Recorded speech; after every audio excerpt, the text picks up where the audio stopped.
Bound to be some glitches. I drink Dr. Pepper and I'm proud. I'm part of an original crowd. And if you look around these days, there seems to be a Dr. Pepper craze. I'm a pepper, he's a pepper, she's a pepper, we're a pepper. Wouldn't you like to be a pepper too? I'm a pepper, he's a pepper, she's a pepper. If you drink Dr. Pepper, you're a pepper too. Be a pepper, drink Dr. Pepper. Be a pepper, drink.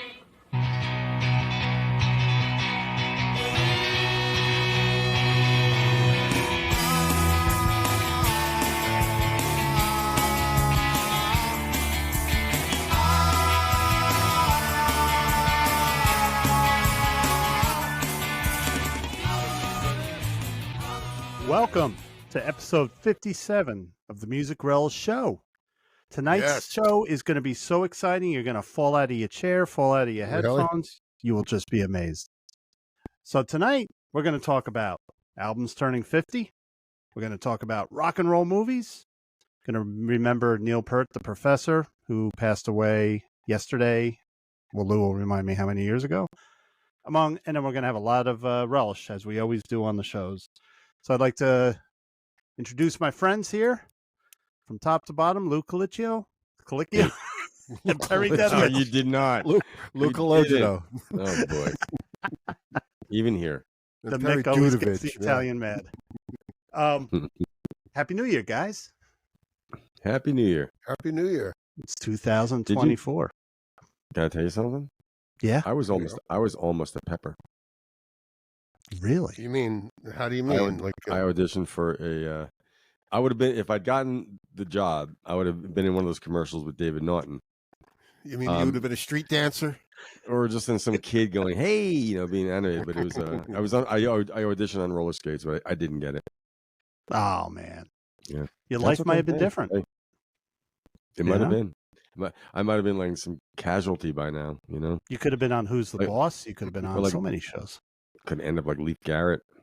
Oh, so we're glad you didn't get the role.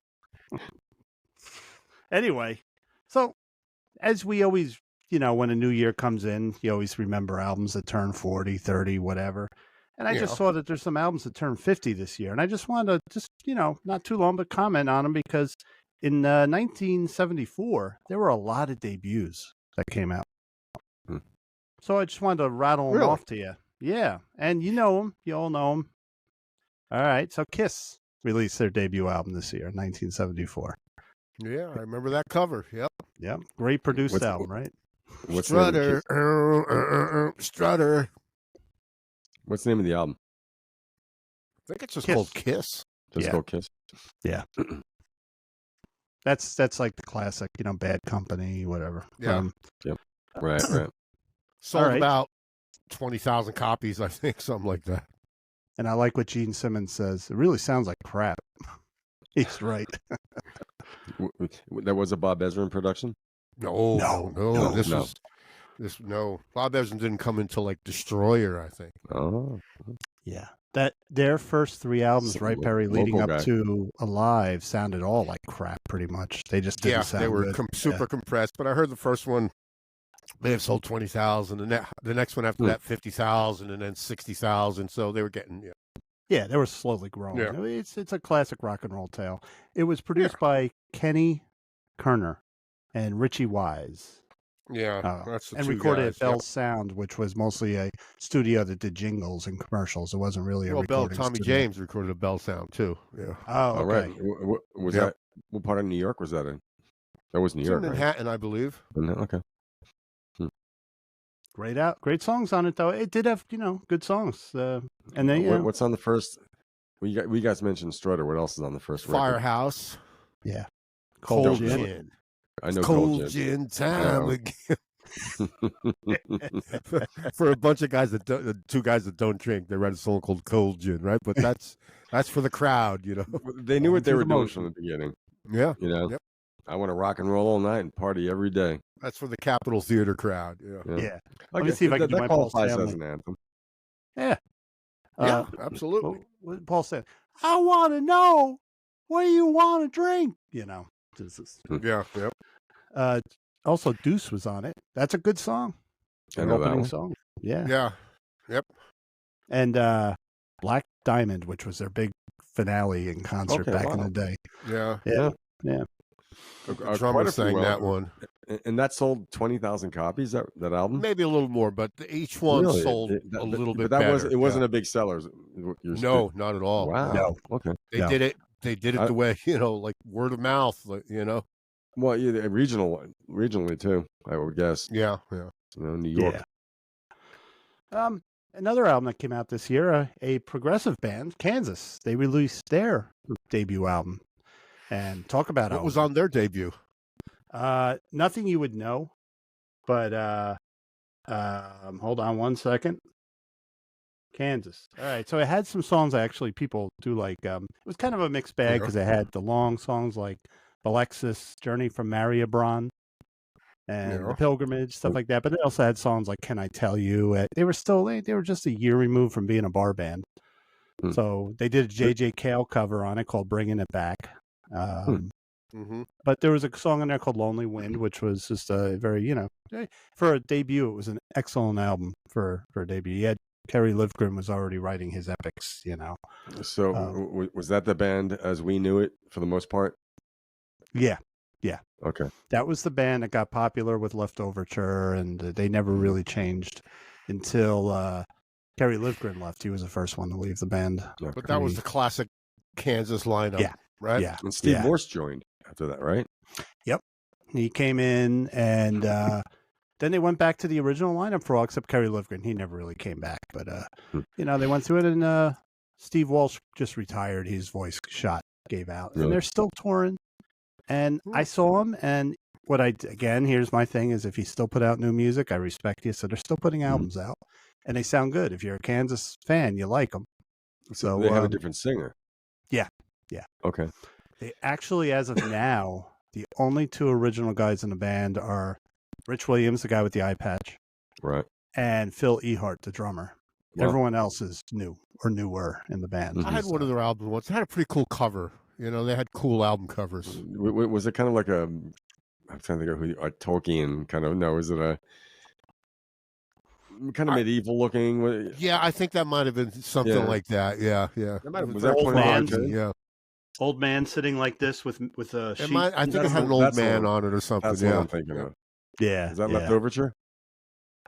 Yeah, that's it. With Carry On Wayward Son. Not Carry On My Wayward Son, which everyone says, So anyway, moving on from that, kind of related to what you're going to talk about later, Rush put out their debut album in 1974 with a different drummer, of course, John Rutsey. John Rutsey, yeah. The late John Rutsey. There's some songs on there where they do rip off Zeppelin, but it's fine because Led Zeppelin ripped everybody off, so it's okay, I don't think they ripped off Led Zeppelin. It was a familiarity, right? What you're doing, listen to that. That has kind of a Zeppelin-y riff, but I mean, they were their influence as well. I think they even admit it. I don't think it's a rip off, but it's reminiscent. So no, that was a large S for sarcastic. They still do, or till the end, till the last tour, they still did one or two songs off that album in concert. Working Man and then another nights it would be Finding My Way. That was another one that they used to do a lot. So, and of course Neil Peart made it better with his drums. Moving on, Bad Company released their debut album in 1974. I really liked that. I had that record. Yeah, I had that. That was a good record. Good record. It was. Yeah, I think. That Ready for Love on it? Yeah, I think it did. And Bad Company, of course, right? That was the song on there. Yep. Can't get enough of your nub. Yep. That's the song for the Irish. And then even though I always say I like Desolation Angels, and I love that album, but they never topped that debut album. Never. That was just, stunning. How many records did they have? About 5? Ooh, trivia. Well, with Paul Rodgers. I don't know the answer. But after Paul Rodgers left, they got another singer. Lineup? Yeah, it's a good question, Andrew. But they say you have your whole life to make your first record, and if your follow-up is really to prove if you actually have talent. You know? Yeah. And all these guys have been around the block. I mean, Paul Rodgers from Free, Mick Rouse from what was he in? Mott the Hoople. Mott the Hoople. And then Boz Burrell came from King Crimson.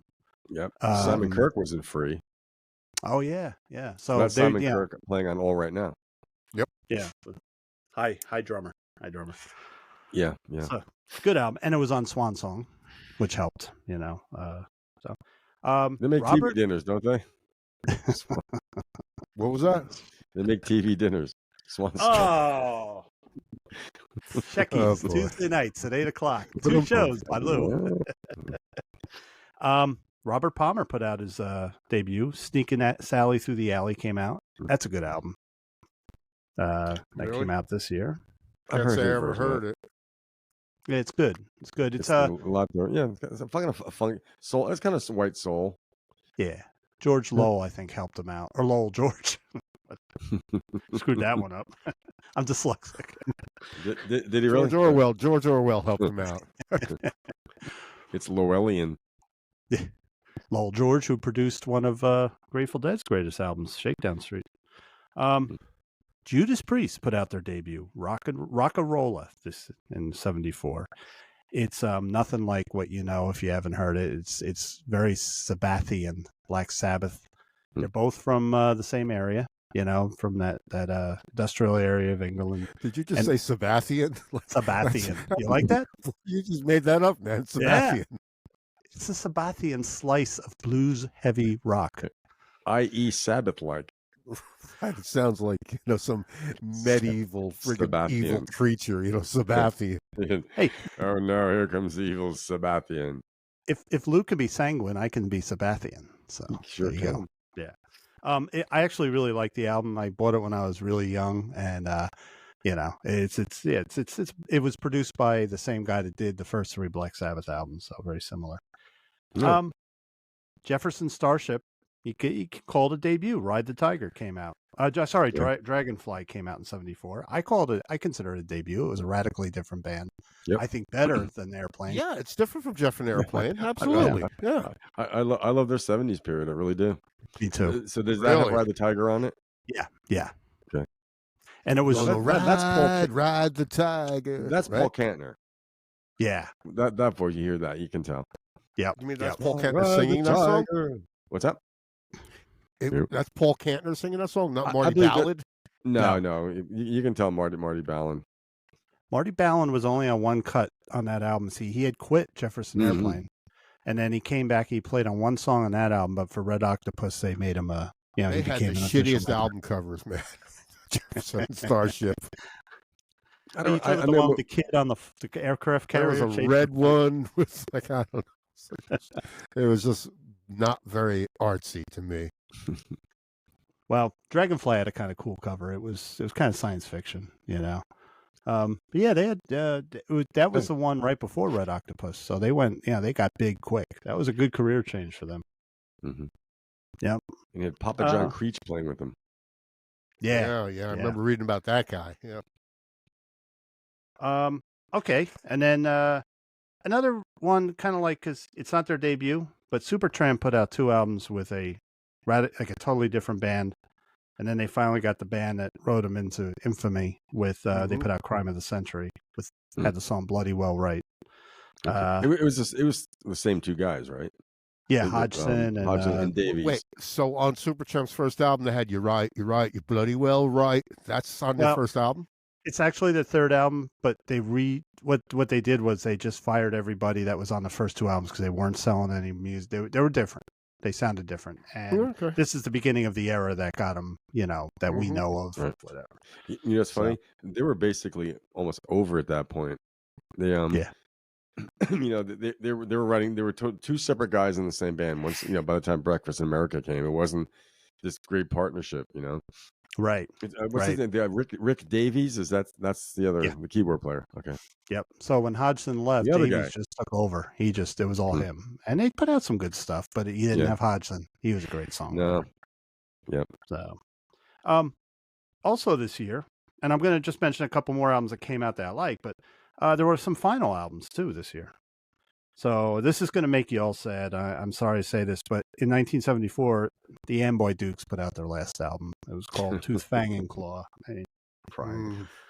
I'd like that. I miss Ted. I miss Ted. Don't you? You can see him at a state fair. Well, who was in the Amboy Dukes besides him? Theodore Nugent, that is. I can't. You know what? I did a little deep dive on reading up on him. I know that on this album, he did all the lead vocals. He took over. Really? He just did that. So it was just his one. He didn't sing "Run Along If You Can." No, he didn't sing that song. No. But it had a couple songs that he performed in concert, like "Great White Buffalo," and that was sarcastic, right? And through the years, that was a joke. Wait, I got that. But check it out if you got a second. Yeah. It sounds like a heavy metal album. It's just he turned them into a hard rock band with that album. But they're known for their only single. I don't know, Ted Nugent, Dave Palmer, Steve Farmer, John Drake, Rick Lober, Bill Nobody, Rusty Day. Right. No, the only recognizable name is Ted Nugent. Right? Yeah. I dig the old videos from '69 where he had his 335 right up under his chin. Yeah, that was cool. He looked like Steve Howe from Yes. Ted Nugent. Yeah, check out a video. He played a Gibson Birdland, didn't he? Sorry, yeah. But you remember how high he had that thing, man? When I put a strap on my Gretsch, I don't like playing that thing standing up because I look like I'm 5'3" or something. The guitar is big and I just look like this little. But it's awkward. You have to kind of play it high. I don't know how people can play those big like bodies. Tom T. Hall. You ever see Tom T. Hall, the country singer? Never used a strap. Held his guitar all the way up here. No strap. He held it. Oh wow. He just held it. Right. Wow. Didn't he write "Hello Balls"? No, that was Willie Nelson. Hello Balls. He will also be at the Comedy Cellar on Wednesdays in L.A. Tom T. Hall wrote "Little Baby Ducks." Telling jokes tonight.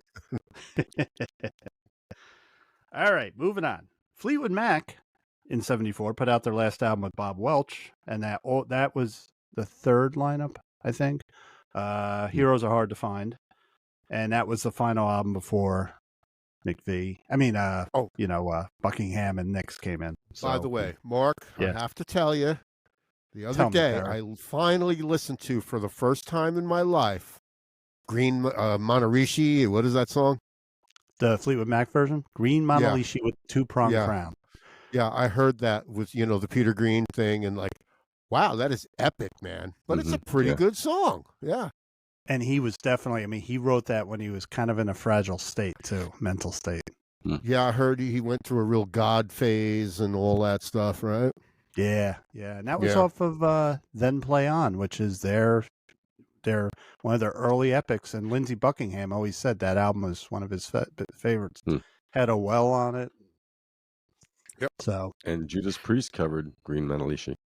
Yeah. Yeah, and here's a little trivia. What Joan Baez song did Judas Priest cover? Diamonds and Rust. There you go. But you gotta say it like Robert Diamonds. Diamonds. Joan Baez write that song? I believe so. Yeah, she did. I'd rather hear Rob Halford sing it than her any fucking day. I heard her version of The Night It Drove Old Dixie Down this morning on my country mix. I was like, ultra dramatic, right? It's just it just doesn't sound. I don't like where her voice is at, man. I just don't like it. Okay. The register she chooses to sing in. Yeah, and the vibrato that she always uses like for effect. Okay. She sounds like the singer from The Darkness. I dreamed they saw Joe Hill last night. Like, okay, give it a break, lady. Stay away. You know what? For word from Bob Dylan, nobody would know who you are. Ooh. Okay, sad-eyed lady of the low. No, that wasn't her. That wasn't about her. Hey, Perry, look on YouTube and listen to Judas Priest version of Diamonds and Rust. They own that song. I don't know. They own it. Just like when they did Green Monterishi, they own it because they did it so different. Not different, but they made it theirs. Like I said, I heard the words. The words didn't mean anything to me. It was satanic. The melody and the music was pretty rocking. It's a very dark song. Yeah. I love Froggy too. Yeah, good point. Yeah. Green Maharishi. Yep. Thank you. The Maharishi Yogi. That's a yogi with food poisoning. I heard you brought your Heinz baked beans to the Green Manahishi, Lou. Oh yes. It's funny. We have this is our 57th show, so we have as many shows as Heinz has ketchup. Ah, That's good right. point. Yeah, 57. Yeah, It's the Heinz show.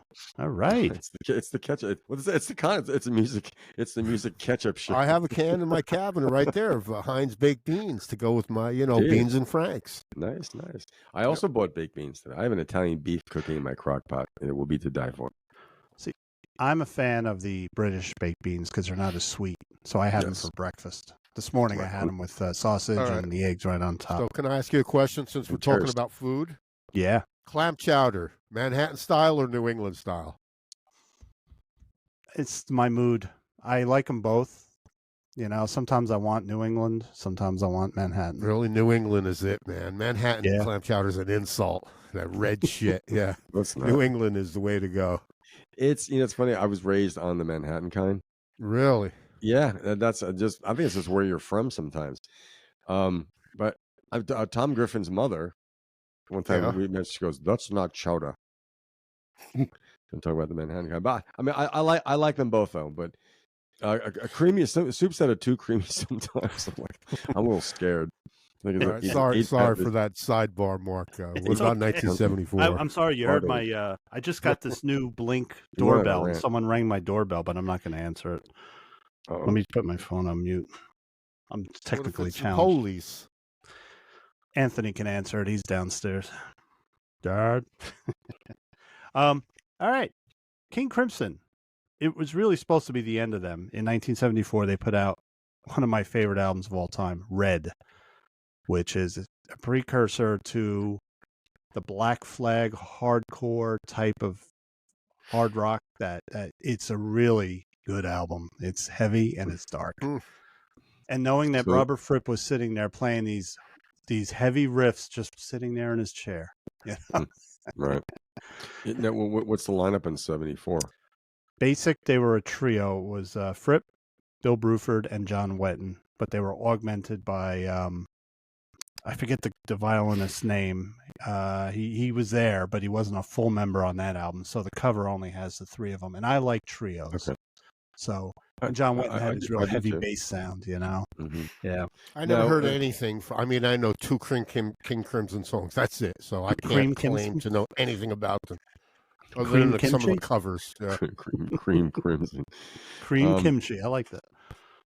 Well, so now, given the only bass playing I know by John Wetton is Asia, and it's not very complicated. Was he a good prog bass player? Was he? He was a very thuddy, very basic bass player. He had a distorted bass sound in the 70s. He was with Uriah Heep. He was with UK. With King Crimson, he had a very distorted sound, and he didn't fly all over the neck. He kind of reminded me of a Greg Lake. Greg Lake was a basic bass, but Greg Lake could rip it. He did that Tarkus riff on his bass, but he wasn't trying to be Jaco Pastorius or anything. Yeah. I think John Wetton was always more of a melodic guy. He had a limited vocal range. He definitely perfected it for Asia. Yeah. I didn't like him way back in the day, and I grew to I realized how good he was. I just, I was expecting this wild, flamboyant musicianship, and he's just going thud, thud. But it worked. It worked for King Crimson. So it worked for Asia too. I think he was pretty much the guy, the songwriting guy in Asia. Yeah, when he quit, they just got some nameless singer after Greg Lake filled in. After they made Greg Lake go to the Fat Farm, as they called it back then. Remember that video? Well, he got pretty big near the end of his life. He got pretty big, but they show him walking into the place. I'm like, oh, come on. He got larger than life, right? That's right. Oh. And another final of sorts was the end of an era of the Stones. It's Only Rock and Roll came out. Final one with Mick Taylor. With Mick Taylor. Oddly enough, though, Ron Wood played on the song It's Only Rock and Roll. He was the 12-string player. Well, Black and Blue had many guitarists on it, right? Yeah, Wayne Perkins. Mick Taylor left in 74, but then they did another album after that. Jeff Beck even tried out for this. Jeff Beck was like, he wouldn't have worked because he would have left after 2 weeks. Yeah. Did you hear the story that he told? He was at a party and he saw Mick and Keith coming over to him, and he said, I was shot. I was scared because they were going to ask me to join. I didn't want to join the Stones. You're right, Perry. That would have lasted a week, I think. Yeah. The Stones period I like the least is with Ron Wood, man. I like the Brian Jones phase. I love the Mick Taylor phase. But so not Woody. You're not a 78 on Stones. Yeah, for the most part. I have a trivia question. Who played drums on It's Only Rock and Roll? Kenny Jones. You are correct. Who? Kenny Jones. Kenny Jones? Yep. All right, I'll back at you. What studio was used for it? Schweckingham. Ron Wood's home studio. The one he lost, the second one that he lost. Yeah, it was 74. The second house that got repoed on him. Drank a little too much. It was Woody's house? Yeah, Woody's home studio. He had a knack for building studios in his basement, then lose the house. He did it a couple of times. They'd ask for a loan from the band, and they would give it to him, but he'd have to dry up. And well, at least he's set for life with now. The Stones? That was with the Stones, or he was in the Faces, or yeah, I think he just with the Faces too. He even had a house with a studio in it, and Clapton would stop by and do something. Their old friends would stop by, and read his autobiography sometime. He lays it all out. He kind of says, "I'm not good with money. I'm not good with a lot of things, but I play music, and I love playing music." He did give me some Neck, his solo record at his house. Didn't he? I love that album. Yeah, and that's him singing "Ooh La La." Good record. That's him singing "Ooh La La," right? Yeah. Yep. I never knew that until recently. Although Rod Stewart sings it quite well too. I would think so. Yeah. Yeah, he had a hit with it in the late 90s or early 2000s. He re-recorded it, which gave Ron Wood more money to buy another home studio. And there's a few other albums that came out that I like. Welcome back, my friends, to the show that never ends. Ladies and gentlemen, Emerson, Lake and Palmer, their 3-record live set came out, and it sold a lot of copies, and it was a 3-record live set of a prog band. So that came out that year. Queen, Sheer Heart Attack. That's one of my favorite Queen albums. That had a lot of good stuff on it. It's their third album. Sheer Heart Attack's a good song. Yeah. Yeah. Precursor to thrash, right? Well, I wouldn't say that. Yeah. Listen to it. So you're saying what? They invented punk and metal? Nah. But Metallica sort of did it pretty good. Linda Ronstadt, Heart Like a Wheel came out in 74. And Tom Waits, Heart of Saturday Night. Perry, you gave me a copy of that burned onto a CD, and I love Asylum Records, right? Yeah. Yep. You got me more. I didn't know Tom Waits until you got me listening to him. He's an acquired taste. Absolutely. Yeah. Absolutely. I would not recommend him to just anybody. Like, I would just, What should I buy from Tom anybody Waits? into liking Tom Waits? They either do or they don't. Yeah.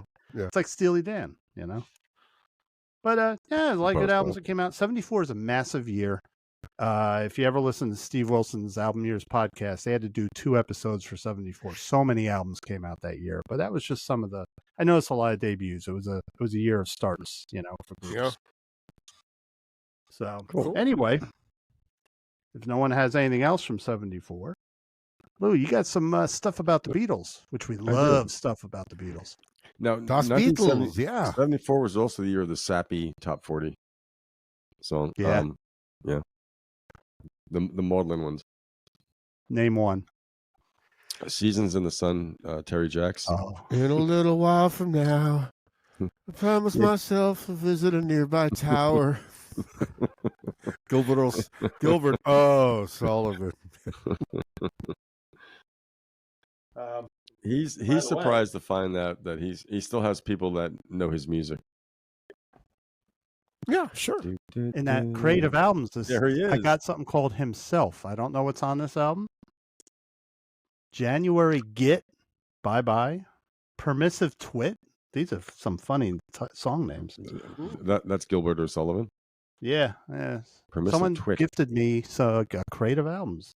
Twit I'll listen to it. Cool. Yeah. Anyway, go ahead. So Lou, Das Beatles? You said Lou, the Beatles? Yeah. Well, we were talking. I think we were talking about last episode or so, like how many hit singles, like certain of the Beatles. We know Paul was kind of a hit machine, or how many Ringo had. I think we mentioned Paul's number ones. at one point. We tried naming some of them. I think we did. Yeah. Okay. So I'm going to ask you guys. These are all about Beatles solo number ones and how many each Beatle had that were solo number ones. Mm-hmm. Like with McCartney, it could be, it's Wings was Paul solo. It's not just it says Paul McCartney, but Right. post Beatles, not counting like Paul the McCartney and Wilburys. Wings. Yeah. Yeah, like no super groups or anything. Okay, how many number ones did Ringo Starr have? I think he had probably almost the most of them. Give me, well, I don't know. I'd say like 5. Okay, I was going to say 3. Ringo had 2 number ones. 2 number ones? Do you know what they are? Yeah, Photograph. Yeah. Yep. It Don't Come Easy? It Don't Come Easy. No. I Can't Get Used to Live. What a great song, man. Give me a second to think of it. I just had it in my head. You come on like a dream, peaches and cream. It was your your lips, they're sparkling wine. You're 16. Oh, yeah. I forgot about that one. Just that and a long line of these called jailbait songs. That perverted song. That song's perverted. It's pedo. Yeah. When I saw You're 16, I'm like, that was a number one. With a kazoo solo by Paul McCartney. Okay, I do love some. I love It Don't Come Easy and Back Off Boogaloo. Yeah. I love those Ringo songs. Yeah. Yep. Anthony likes his debut solo album, the one that had all the old standards. My son loves it. He said it's really good. I never heard it. How many number ones did John Lennon have? I'm going to go with 2. 2 or 3. I'd say 3. Okay. Mark got it. Both him and Ringo only had 2 number ones. Really? So I was right on Ringo. Number 9, right. Dream? Nope. Imagine. No. Give Peace a Chance. Nope. Just like Starting Over? It's a solo thing, huh? Just like Starting Over. That was posthumous. He was only alive for his right. A1. Instant Karma. No. It's a biggie. It's big in his history. What period? Mid-70s? Oh yeah. Yeah. Whatever Gets You Through the Night. Yeah. Yeah, that's right. We know that with the Elton John story. Yeah. And I don't like that song. I don't like it.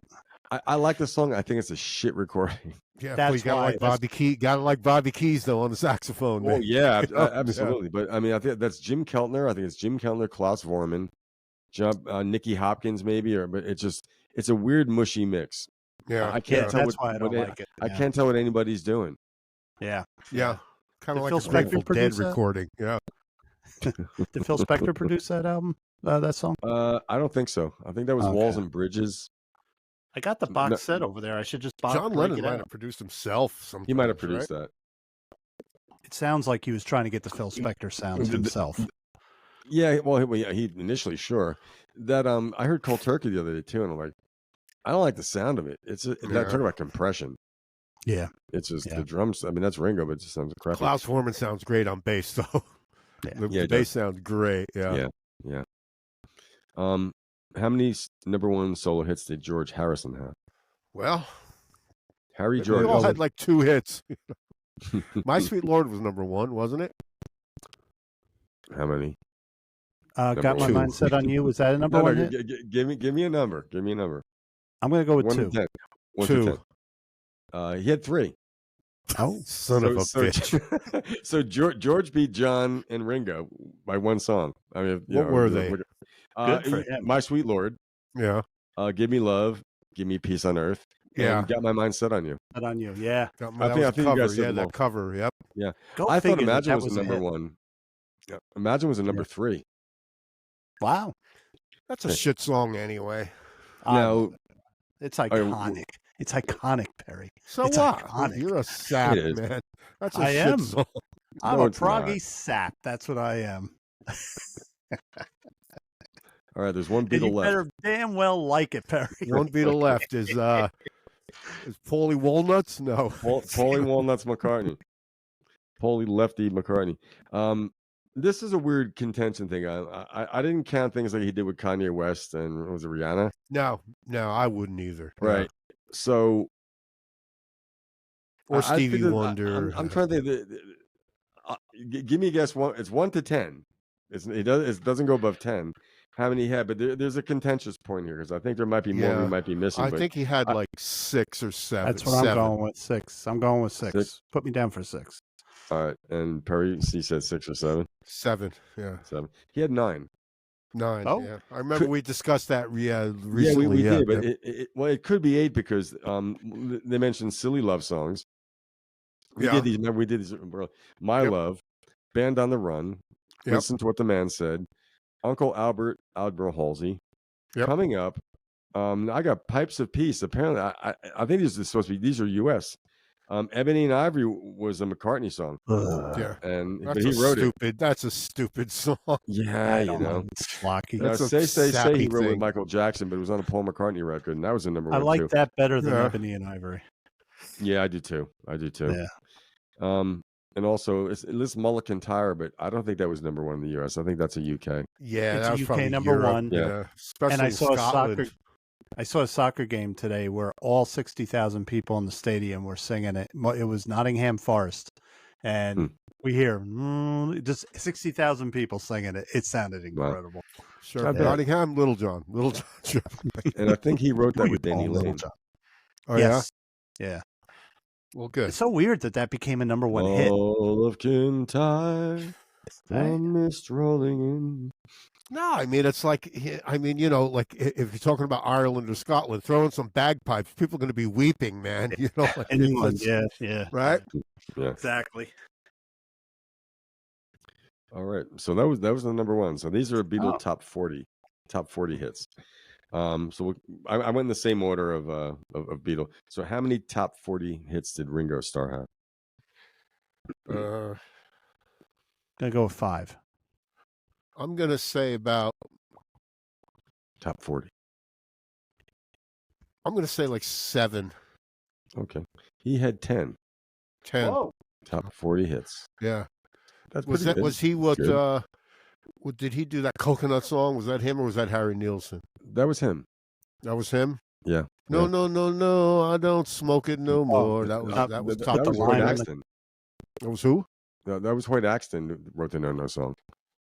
Really? You're thinking maybe Lime in the Coconut? I didn't say Ringo wrote it. I'm just saying that he recorded it. Was that one of his top 40 hits? Yeah, it was. Yeah. Lime in the Coconut was Harry Nilsson. Or Kermit the Frog actually sang that. Did he really? Yeah, that was on the Great Muppets episode. It's the one where he broke his leg and he was in bed and they started Lime in the Coconut. I mean, Ringo wrote like 3 songs with the Beatles in their whole career, I think, didn't he?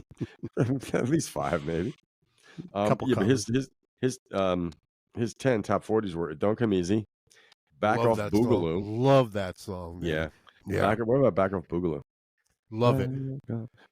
I love when he tells the story where he wanted to do that military bump, and he couldn't do it, so he just did it with 2 hands. He couldn't do it the way he wanted it done. Yeah, he just did it the way he. Plus, it sounds great, which felt good to him. Yeah. So it was Don't Come Easy, Back Off Boogaloo, Photograph, number 1, You're 16, number 1, Oh My. Oh my, can you boogie? Yeah, yep. Guaranteed to lose your mind. Only You. That's another one of his covers. Yeah, okay. It's like Hurricane Smith, see. Man, could have sang that song. Yeah. Really? I did. And he did the No song. That's the one we were talking about before. Yeah. It's all. These are weird. It's all down to Goodnight Vienna. It was in the top 40. I don't know it. Yeah, that was one of his records called Goodnight Vienna. Yeah, the record. Yeah, with Klaatu on the cover. Mm-hmm. And there's a song, A Dose of Rock and Roll. I kind of know that one, but I couldn't hum it out. Yeah. And his other one was called Rack My Brain. I don't know it. Okay. Yeah. A lot of novelty type songs with him. You know what my biggest regret is? Before COVID, probably 8 years ago at this point, he did one of his all-star band tours, and he actually played Bergen Performing Arts Center in Englewood, 20 minutes away, and I didn't go. I should have went. I would have seen Ringo. Probably sold out. Absolutely, but now you try to see him. The tickets, if he does tour, they're like $200 to start. You know, back then the tickets were $45. Mm-hmm. You know. Okay, John Lennon. How many top 40 hits did John Lennon have? Not too many. Top 40. I'm going to go with 8. Top 40? I'm going to say 8 as well. Okay. He had 9. 9? Oh. Yep. Take some guesses. Well, Imagine was top 40. Imagine, and that was a number 3. Mm-hmm. Whatever gets you through the night, of course. Whatever gets you through right. the night, number 1 hit. Number 9, Dream. Number 9, Dream. And you know what number 1 that was in the top 10? Mm-mm. Number 9. Number 9? Number 9? Is Beautiful Boy on that list? No. Oh, okay. Great song. Yeah. What was the other song that he had in the fashion? Oh, Mind Games. His Mind Gorilla. That's a great song, man. Yes, it is. Yes. He produced that song too, by the way. That's a great production. Yeah. Yeah. Yep. Yeah. I think that's Jimmy Keltner on drum. What's that song called? Keep on playing those mind. That's a great friggin' song. Yep. Great lyrics too. And that was the number 18. That was it? 18, yeah. Wow. I thought it was a little higher up than that. Yeah. It was not a top 10. Wow. Other Lennon solo hits. Oh. Just like Starting Over. Mm-hmm. Right? That was Just all like over rock radio in New York. And number 1, and that went number 1 posthumously, of course. Instant Karma. Instant Karma was number 2. Wow. That's pretty wild. That's great. That's another great song. The I had drumming the in that 45. song. I had the 45 on Apple Records, man. Okay. That's Alan White on drums. And those fills are weird. He's defying time. Yeah. He's dragging them so far behind the beat. And the flip side was the Yoko Ono song, Who Has Seen the Wind? Neither you nor I. Yeah. Yep. Never heard that. Was Mother a top 40 hit? No. I hope not. Okay. No. I like that song. Oh, I love it. I like dark, you know me. I know. We got some more here. Though.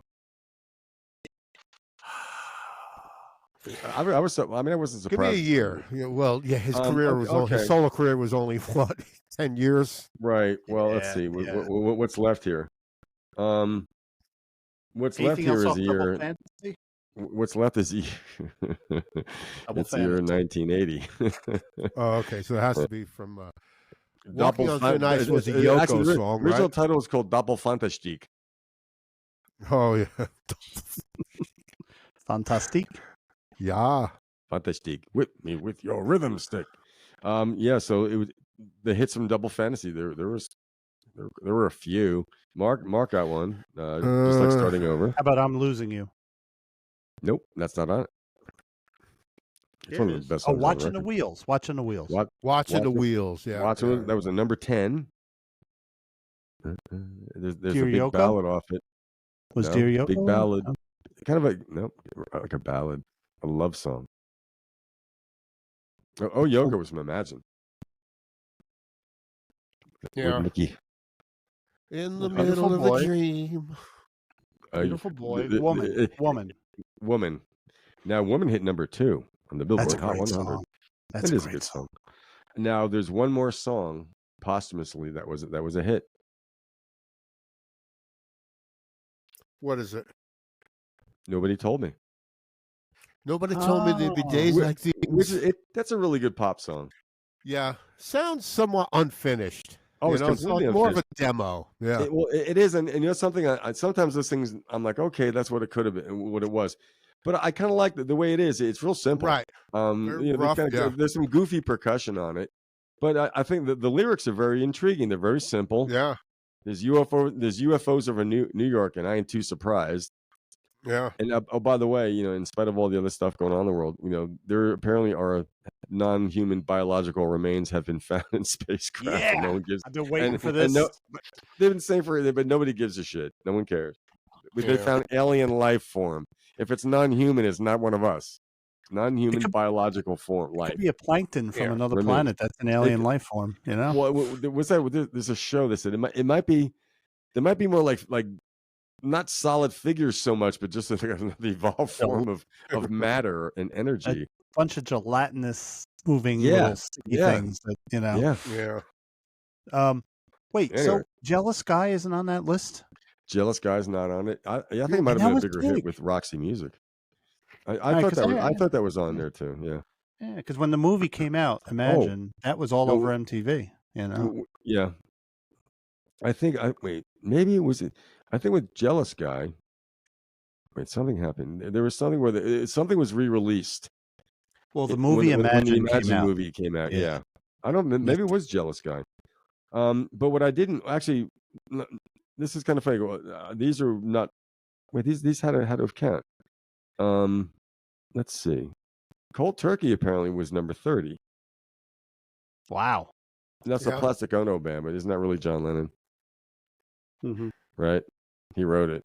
But technically it's John and Yoko. I mean, Double Fantasy was John and Yoko, right? Right.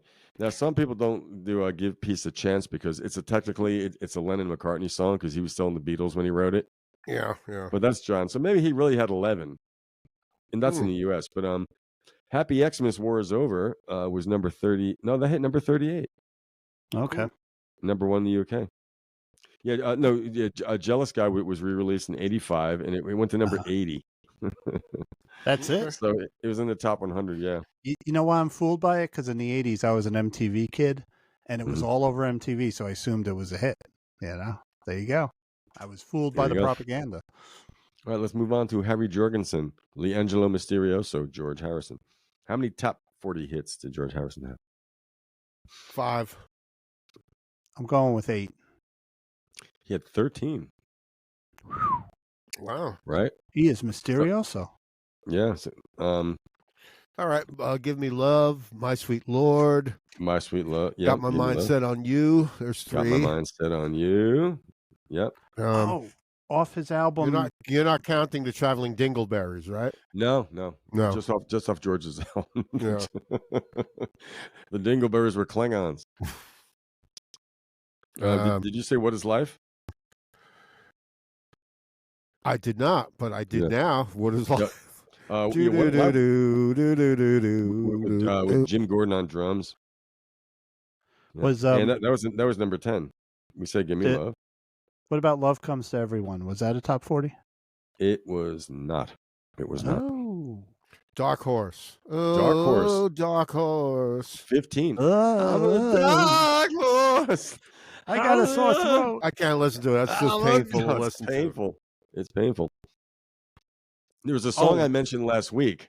One of the songs I mentioned last week on our New Year's show was a top 40 hit. All those years ago. Top 40. No. It's his New Year's Eve song. Ding Dong, Ding Dong. Oh, yeah, right. Number 30. Out with the old within. But it's All Those Years Ago on that list? All Those Years Ago is on it, and that was in number 2, 1981. What about Cracker Box Palace? Cracker Ass Cracker Palace? Yes, number 19. Cracker Ass Palace. What are you calling Cracker Ass Cracker Ass? Cracker Ass Palace. We were no trespassing. That was one of them, right? Yeah, Cracker Box Palace. Yeah. And I love that song. The video directed by Eric Idle. Yeah. And one of my other favorite George Harrison solo songs is from that same era, around like a year or so later, maybe. Yeah. Blow Away, number 16. Blow away, blow away, blow away. All I got to do is to love you. That's a good song. That's a good song. Yep. What else? There's one he wrote with Ronnie Spector in mind from 1975. You. Down. Yeah, I have heard it a couple of times. Yeah, it's a total. I think him trying to recreate an early '60s song. I think he nailed it. You know, he sped his vocal up. Yeah, that was number 20. How about did this you song? mention what? Did you mention What Is Life? Life? This song. No, I mean, not too familiar with it. Yeah, if you heard it, you would. It was minor hit. It was number 25. Yep. And I think we've got. Did we mention What Is Life? I think did Perry mention? Yes, that? we did. Yep. Okay. There's one more. Save what the was world. the period? What era? No, there's two more. What era? One is from the early era, and the other one is from the latter era.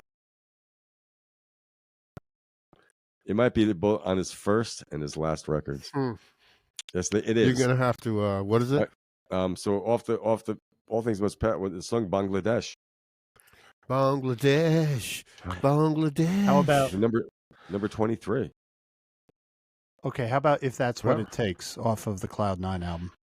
No. No. It's off Cloud 9. Yeah. Look at When George We Was Harrison, Fab. man. He When We Was started Fab. this. When we was Fab, this. Mark. Didn't he start this charitable concert thing? You know, Yeah. and presented he like did. a check for Like- $1 million to the Yep. right to the To all the organization. embezzlers and all the people that made sure that money didn't get to where it was supposed to go. Yep. And what was the last one? I'm sorry. When we was Fab. Oh Long yeah. time ago, Yeah. when Yep. we was Fab. Pure Ringo. Cool. So the Bangladesh, the people of Bangladesh probably got 50 cents out of that, right? Yeah. The goat. No, they got a check for $1 million. Not That's the a lot of people money then. embezzled. No. He said something. Everybody donated their time. They were. No, I'm talking about, though, did it make it to the intended? They Because had back to then rent the it was kind of garden. They had to pay that bill. Yeah. Mm-hmm. You know, Oh, George Bill got Graham- the money, but when he gave it, how much of it actually went to aid? That's why, it's sad that usually happens. It doesn't Well, always make it, I don't know. You got Who these was the guys in promoter? France and Greece that rip off the money as it goes through Europe, and I'm just a pessimist with all that stuff. You are, man. I know. Dude, like, I'm off tonight. I don't know. not everybody's Too ripping bad Peter everybody Green off. didn't manage you know? Everybody's All ripping right, everybody let's off. move on to McCartney and we'll get out of the subject and we'll move on to All other right. things. Okay. Paul McCartney. How many top 40 Top hits 40 did Paul hits, McCartney? 57. Mine's 57. There you go. Perry says 57. Mark. I'm going to go with 18. This is with I'm being very Paul McCartney with Wings and Paul McCartney solo. You said 18? Right. Yeah. He had 33 that I counted. Perry Wow. wins that one. It's like I more can than guess a few, but you're going to have to give up the rest. wait, Paul, if Paul had 13, 30. Wait, how many? 33. So George, wait, 13, 14, 15, 16, 17, 18, 19, 21, 22. 22. Another day. Uncle Albert, Alberto 22. Halsey. 32. My Well, love. anyway. He had almost more. He had almost more than more the Beatles combined. I remember. I think I Coming had the out. 45 of another. Every day she takes a Another moment that day- she wets her hair. Right. Another day Yeah. was a number 5. What else did you mention? Yeah, that could My have been Love. a Beatles song, by the way. My You know, Love was at number 1. Oh, cool. Yep. Let him in. Let him in. Yeah. Number 3. That was a 3. Yeah. London Oh. Town. London Town. Let's see if that was a top 40, Perry. I mean, London Town was a number 39. Just made the top 40. Ooh. Yeah. Coming up. I had the album. I remember I had Let's see. the album. Mark, you are correct. Now the coming up is interesting because it's not the studio version; it's the live at Glasgow version. Wow. Coming up, live at Glasgow, number 1, Wow. like a flower. Coming up. That's the one that John Lennon heard and decided to go back into the studio. And Wow. really got his juices He going. He yeah. liked it. Mm. There's a lot. Band on the Run. Band on the Run, number 1. Band on the One. Live and Let Die. Yeah, there you go. You know something? I didn't see that on any lists. Whoa. Is that a collaboration with George Martin? Maybe. Yeah. Well, George Martin produced it, right? So, Yeah. That's Collaboration with the something. Broccolis. James Bond. I mean, yeah. That's interesting because I would think it was a top 10. And please, let's not talk about the Axel von Douchebag version. No. You know? When you are young and you're whoa. the worst cover Was an Guns N' open Roses book. ever did was Knocking on Heaven's Door. The way he goes, knocking on heaven's door. Well, he takes one word, makes it 3 syllables. Yeah, Oh, wow. Axl Rose. Yeah. Oh. Dawa. Yeah. Hey Mo. McCartney. Let's see. He had so many. How about My Brave Face? Venus and Mars are all right tonight. Wait, hang on. Venus and My Mars Brave Rock Face. Show, number 12. My Brave Face. Hang on. You guys don't overwhelm me. I'm really easily overwhelmed. My Brave Face was a number 25. Yeah, that's a good song. Elvis How we Costello. doing the town? Yeah. That's right. That and the album afterward, Off the Ground, are 2 personal favorites of mine from him. Oh. Bum, bum, bum, bum, bum, bum, bum, bum, bum, bum, bum. This is the one, a world of silly love songs. His biggest song. Yeah. The disco sound. He wanted that Mark disco. Mark, you mentioned that. Oh, Mark, you Yeah. said that already? That is no. You're gonna have to give up some of the other ones, Lou. What are they? All right. Now this is the McCartney song. Say, number one. That's that Michael Jackson thing. Yeah. I don't consider that, but okay. Yeah. It's on McCartney album. Ebony and Ivory. Number That's one. another one. Yeah. Well, you Spies Like Us. you can't just disqualify because you don't like it. I know. I'm just saying those are like those collaborations. Tell me, Spies Like Us was the number one hit. Come on, tell me that. I'm getting to that. How about The Doggone Girl Is Mine? Oh yeah, that's another duet with Michael Jackson. Wow. That was on the Thriller album. Yeah. Was that on Thriller? Yeah. I'm not counting that then. So Say was on the McCartney album, but That's on the Girl Is McCartney Mine was on Thriller. Yeah. Listen to What the Man Said, number one. Yep. Oh, yeah. With a little luck. I like that song, number one. I like the end of that song. The wonder of it all, baby. Yes. Yeah. Right? Little Junior's Farm, number three. Let's go. Yeah, I think they recorded that in Tennessee. They rented a farm in Tennessee. Okay, right. Oh wow. Yeah, and that's what they did some recording there. Yep. Okay. Then they also number one was Uncle Albert and Wilfred Brimley. Yeah. I said that. Yeah. Oh, you did. Okay. For Brimley. You ever hear him? What's that? Yeah. Good night tonight. Yep. That's another great song. Yep. Don't say goodbye. Good bass. Boom, boom. Yep. Good at that. Marky Mark. Someone's knocking at the door. Somebody ringing the bell. Please don't tell me Temporary Secretary was a big hit because I hate that song. It's not. It wasn't. That is creative, dude. You got to give him that. Like Temporary. It's pretty clever. Let him in. Did you say let him in? Did I say let him in? Did somebody say let him in? We did say let him in. Yeah. How about this has David Gilmour on guitar. No More Lonely Nights. No More Lonely Nights. That was a number 6. Yeah. David Gilmour would say. Mark, you said Spies Like Us, didn't you? I was joking. Don't tell me. Was it a top number 40? 7? Number 7. No. Yeah. Bad movie, bad song. No, boy. One of my favorites, except for the very ending. The very ending, Paul throws the saxophone schmaltz lick coda at the end of it. Anyway, Jet. Jet rocks until the very end. Yeah. Jet, I was born as a sergeant major. Helen Wheels. I was Helen Wheels. We got ESP for each other. I thought of that too. Helen. They're talking. It's about a car. Yep. It's about a Range Rover. Yeah. I thought it was about a prostitute. Yeah. And Helen Wheels was a New York punk singer that worked with Blues to Cole, and mostly Albert Bouchard. Yeah. It's called Helen Wheels, but he's really saying hell on wheels. You know? Yeah. Okay. How about this one? Take it away, wanna hear you play. Yeah.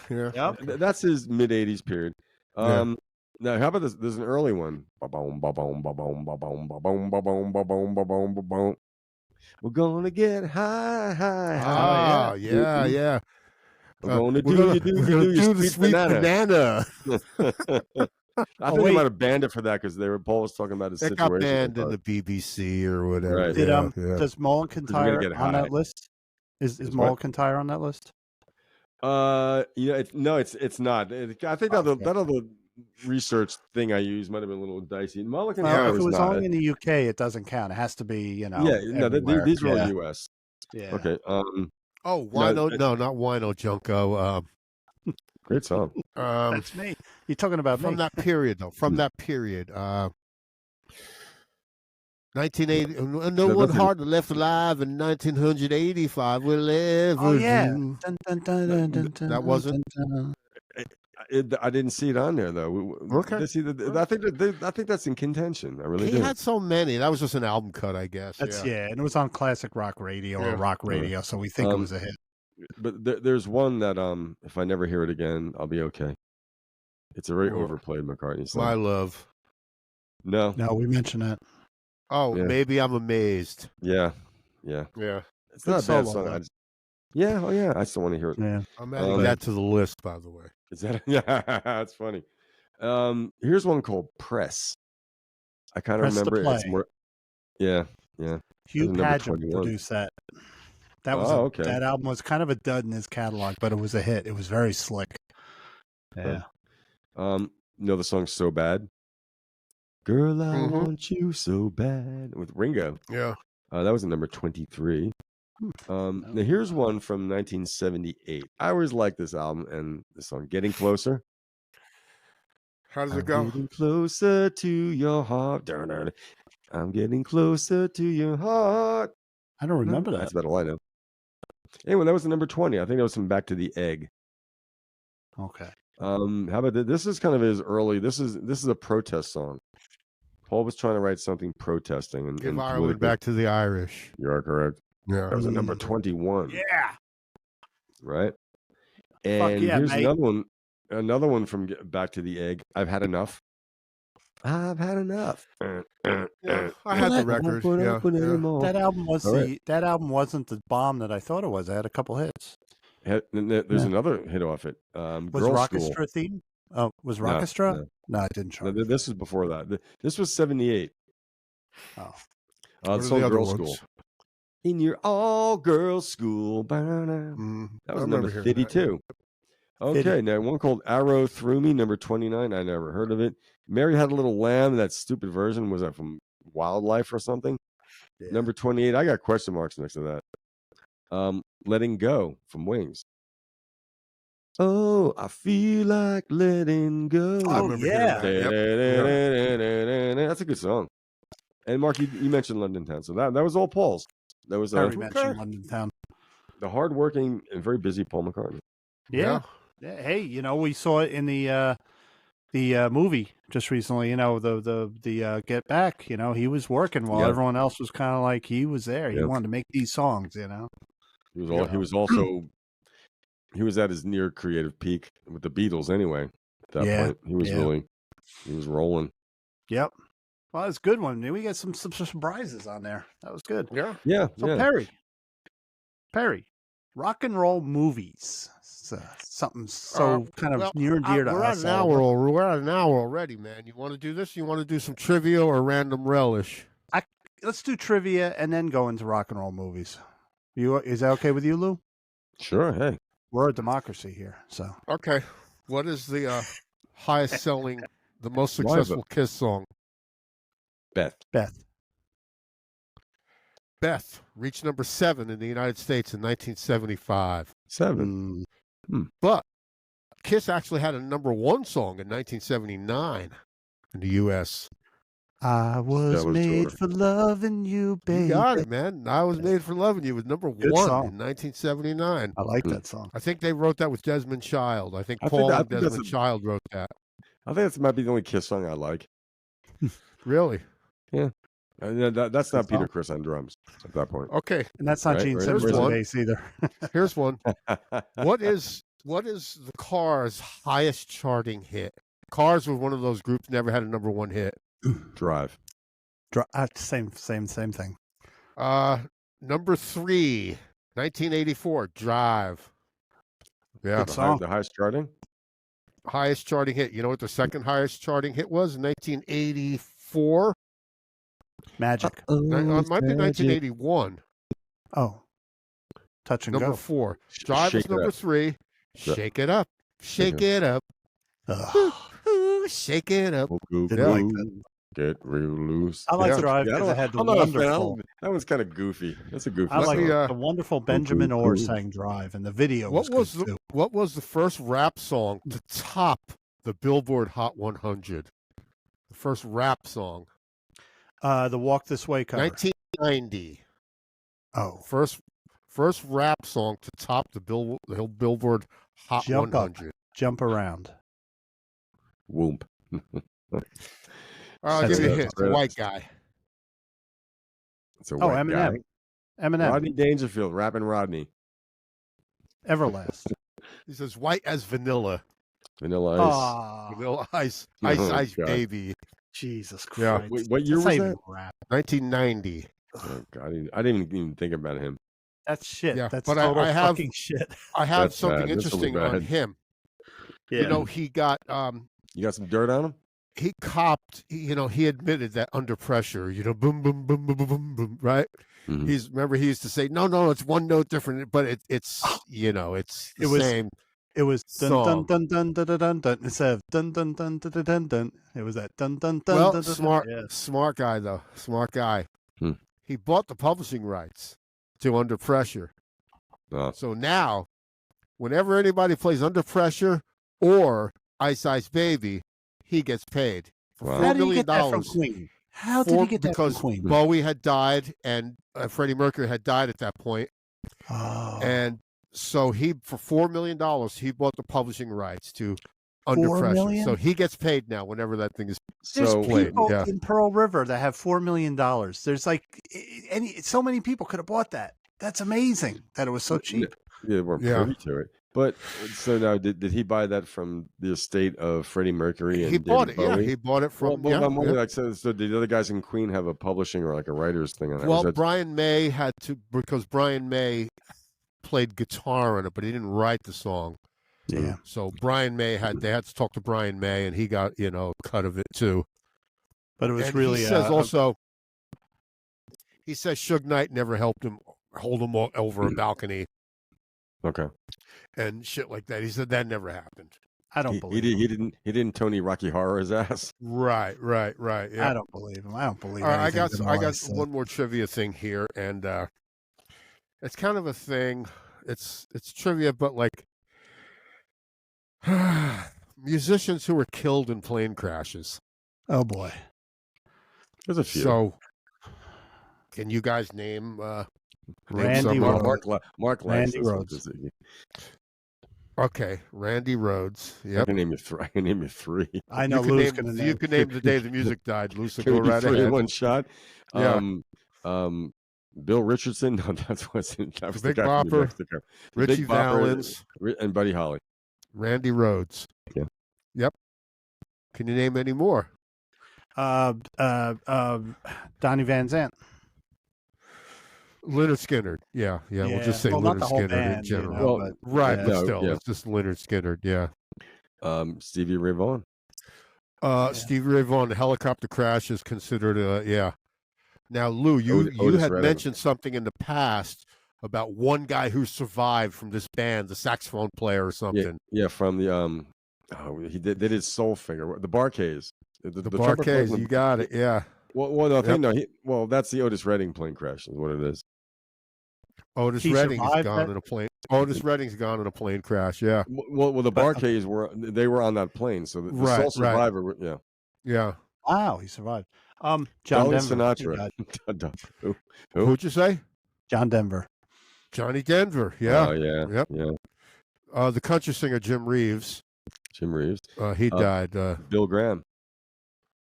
The rock and roll promoter, died in a plane crash. Yeah. I didn't know that. Oh. Yep. Yeah. There's more, but they're not as famous as this. But I've got two more. Yeah. One's a famous country singer, and the other one is a famous rock and roller. Rick Nelson. You got it. Tricky Ricky Nelson. Yeah. Unfortunately, there's a story behind that, too, that I'll tell you about after we get the last one. Famous country singer, female country singer. Female. Oh, wait. Yeah. Sang big hit with a Willie Nelson song. Shelley Bourbon. No, big hit with a Willie Nelson song. Patsy Cline. Patsy Cline. Patsy Cline. I thought she died drank in a plane herself. crash. Crazy. She died in a plane It was a plane crash, huh? Yeah. Yeah, she died in a plane crash. Yeah. Wow. Hey, guys, talk for a second. I'll be right back. Yeah, okay. But I have now how about Dolly Sinatra? The abortion. You know, a week before Leonard Skinner leased that plane, Aerosmith, you heard the story. Aerosmith looked at that plane and they said, nah, because they saw some of the crew, like, drinking, taking the hit out of flasks and stuff. They said, no. And bad mean, look what happened. But get this. Jerry Lee Lewis had a DC-3 and he lent it to Leonard Skinner to use until they found their own plane. So Jerry Lee Lewis was a big deal. He had a DC-3, like a Douglas DC-3. Okay. Yeah. You'll know what if you look it up, you'll see it, right? And he lent that plane to Lynyrd Skynyrd until they finally leased their own. In 1985, Rick Nelson died in that very same plane. The Jerry Lee Lewis's plane, DC-3, that's the plane Ricky Nelson died on. Wow. That crashed. Yeah. That's a weird kind of, it's macabre. Wait, so they used Jerry Lee's plane, so they got their own shitty one, the one they crashed in. Jerry Lee lent them the DC-3 until they became successful enough or whatever to lease their own. Right. But the very same DC-3 that he lent Lynyrd Skynyrd, Ricky Nelson died in that very same, absolute same plane. Yeah. Shall we wait for Mark to come back before we talk about some speculation about the Rick Nelson crash? What do you mean?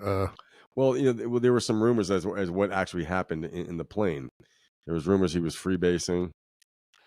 Oh, yeah, I don't. Yeah. I don't know. You heard that, or is that's just gossip? I mean, it was a story that had circulated, but how would anybody know? I don't know if were there any survivors. Yeah. There's a post office in Texarkana. Texarkana. Yeah, in Texarkana. Is that in Texas or Arkansas? Yeah, in Texarkana. It's in Texas, but it's called the State Line Post Office. And if you're standing in the post office, your right arm's in Texas, your left arm is in Arkansas. Yeah. Ah, cool. And in the post office, they have a Texas side and an Arkansas side. You get if you're in Texas, you get right. It's gonna That's weird. Kind of a weird thing, huh? Hey, I'm back.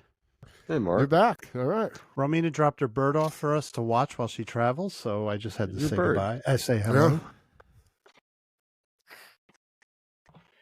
So we want to talk about rock and roll movies? Yeah, let me just finish up with a couple of these stray things, Oh, all right? I'm sorry. I didn't mean to step on you. Sorry about that. Napoleon Dynamite. Remember that movie, Napoleon Dynamite? I love that movie. Remember the dance sequence in there? Yeah. That sequence was choreographed by him and by the one who played Tina. Oh, yeah. The girl. Yeah. She was in Waterworld, that girl. Uh-huh. She studied hip-hop dance at school, and they choreographed that. It's an iconic moment in movies. That's great. And John Heder, the guy who played Napoleon Dynamite, he got paid $1,000 for the movie. Wow. $1,000. But he worked out a deal later on to get a percentage of residuals. Yeah. That movie will stand the test of time, and he refused, I heard, to do a sequel like they were talking about. He said no. In 1981, The Clash played at, remember that, what's that famous place in Texas, the Armadillo World Headquarters, right, where Willie Nelson and all those guys played, right? The Clash played there in 1981. And the opening group was called the Skunks. And the guitar player in the Skunks is John D. Graham. And he said that when the Clash played there, right, it was very loud and very rowdy. So apparently Joe Strummer grabs the mic stand, and it's a wooden stage. He grabs the mic stand and pounds it down 3 times, and the whole place heard it. Oh. And they said it was incredible. It was a sea of cowboy hats, long hair, and mohawks. So in other words, there were like hippies, cowboys, and punks all there to see the Clash. Volatile mix. You would never see that anywhere else, Yeah. Without trouble. Without trouble, yeah. Yep. And you've heard this story, I'm sure. In 1981, the Rolling Stones were rehearsing at this Longview Farm studio in North Brookfield, Mass. They did a gig at a bar in Worcester, Mass, which I think is where Scott McClain and Jack Calabrese are from, right? Worcester, Mass? They're Winthrop. Winthrop?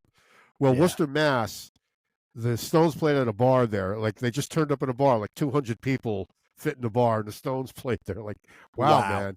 Wow. That is so cool. Yeah. And Ben Orr of the Cars, he did the bookend hits. He sang their first hit and their last big hit. Ben Orr sang Just What I Needed and Jive, the bookend hits. He's a great singer. I really like Benjamin Orr. It's a shame he died. Real shame. Yeah. And they say also about Elliot Easton that they said his guitar parts are composed. They're not just thrown in there. They're like compositions. I believe it. Easton plays. I agree with that. Yeah, because I used to read his column in Guitar Player, and he tells you how to construct a guitar solo before recording, like write it out and everything. Yeah. Oh, yep. Interesting.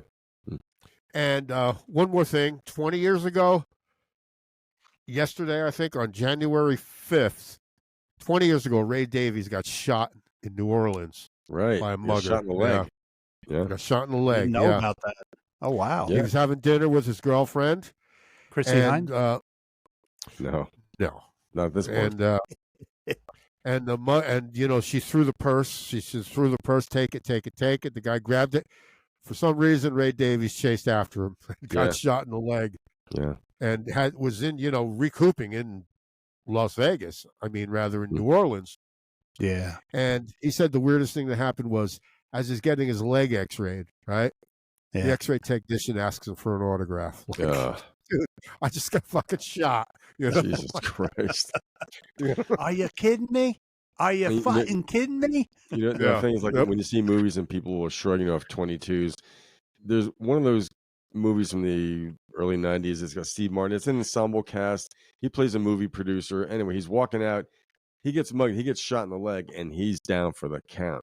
But they showed his reaction after again. He's throwing up. It's not just like you know. No, it's that he was down and he was in therapy for months. You know, well, 22 is a small caliber. I mean, this one. Well, the guy didn't have a hand cannon either, but you know, it just has to go through. You know, but she got shot. Like we knew a guy, Lou. You and I knew a guy from Westwood who got shot in the leg, and it's not like in the movies. Well, you put a bandana or tie a bandana around it, and you're gonna limp for a while. No. This guy had to have arteries removed from one part of his body and replaced it. Like it's no joke like in the movies, you know, where you get shot in the leg and you tie it off and you're okay. You know, like, walk it off, dude.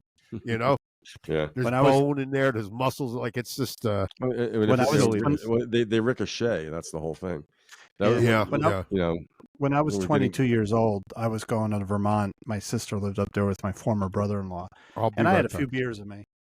And I said, "Hey, I want to shoot some guns." He goes, "Really?" He goes, "Yeah." Now, my brother-in-law had a lot of guns. He's a gun guy, but he's a safe gun guy. Right. And he said, no, you're not going to shoot anything today. You've had beers. You know, I'm like, come on, John. So the next day, he gave me the gun. I said, we're going to shoot. And he said just what Perry said. He said, you know, when you see guys get shot in these action movies and they fall down and they get up and they chase them, you know, it's Hollywood. You can die from getting shot in the leg. And he just filled me in on that.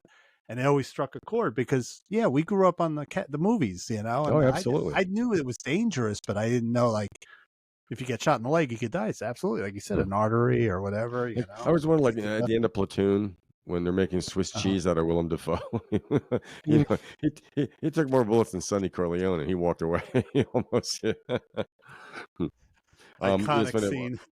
It was years ago when I was working on my other jobs. One of the guys I worked with, good dude, he goes, "You ever shot guns before?" And I said, "No." I said, "I'd like to, though. I'd like to experience it once." So some Sunday morning, he comes over to my house up in Barnesville, and there's like a government state property behind where I live. You know, it's a fire road. You've been there. So we went up. We found a wall, like a berm thing, and shoot into. So he had a shotgun, a Colt 45. He had a Remington rifle, and I forgot what something else, and maybe had like at least 5 guns. And I mentioned the shotgun. So we shot for about 4 hours. And oh wow! At that point, I'm like, wow. I said, this is interesting because of the shotgun, firing that thing off. I said, I do not want to be in the other end of that. Yeah. I mean, that thing knocked me back. It knocks you back. The recoil. Yeah. So I figure you're getting the recoil of that. What's the objective of getting the target? Yeah. But so I was like, okay. Well, Pagliacci is back. Pagliacci? Yeah. Man. That's Pagliacci. Pagliacci. The Smokey Robinson mentions him in the Tears of a Clown. Just like Pagliacci did. Yeah. Yep. Grimaldi. Can we touch back upon something when Mark was on his break? Yeah. We were mentioning Rick Nelson died in a plane crash. It was New Year's Eve, 1985. And he was in a Douglas DC-3 in which he was a passenger, crashed into trees, poles, and electrical wires. when it attempted to make an emergency landing while in flight between Guntersville, Alabama, and Dallas, where he was to perform a New Year's Eve concert. Yeah. Nelson's DC-3, it doesn't mention that it was owned by Jerry Lee Lewis. Nelson's DC-3 seemed constantly beset by mechanical problems. The fatal fire was caused by a defective heater in the tail of the plane. The heater caught fire and filled the cabin with toxic fumes. The pilot survived. So Jerry Lee Lewis. And the pilot survived. The 7 passengers did not. Wow. That's Rick why Nelson. I don't take private planes. They have a horrible track record. And helicopters. So yeah, we'll never catch prop planes. I won't go. If I'm being medevaced out of somewhere, I'll go in a helicopter. Otherwise, I'm not. I just got this book delivered today. It's called Pledging My Time. People who have been in bands with Bob Dylan, like 40 interviews of what it's like to work with Bob. Oh, wow. Yeah. Cool that sounds really good. Pledging My Time, Bob Dylan Band, Conversations with Bob Dylan Band Members by Ray Padgett. Cool. Yeah, I just got it today. Just came today. So I can't wait to start reading it. Yep. Yeah. But Mark, I do have the list of those rock and roll movies if you want to. Like we've seen, top of the list, of course, is The Last Waltz, right? You can't top that as far as, right? Absolutely. Lou, did you ever see The Last Waltz? Yeah, a couple of times. You probably have it on DVD, I'm sure. Yeah, of course I do. Lou's going to go off on an hour-long tangent. Okay, I'll try. I won't. All I can say is I saw the movie on Thanksgiving Day on public television, New Jersey, Channel 13. Yeah. And it was just the coolest thing. It was just the coolest thing. That's the first time I saw it, too. PBS. And, yeah, Channel 13. It was the coolest thing because I thought Levon Helm was the coolest thing I'd ever seen. Yeah. Yep. Yeah. Well, how about Quadrophenia by the Ooh? I've never seen it. That's a fictional You've never seen Quadrophenia? No. Wow. I love it. You might like it.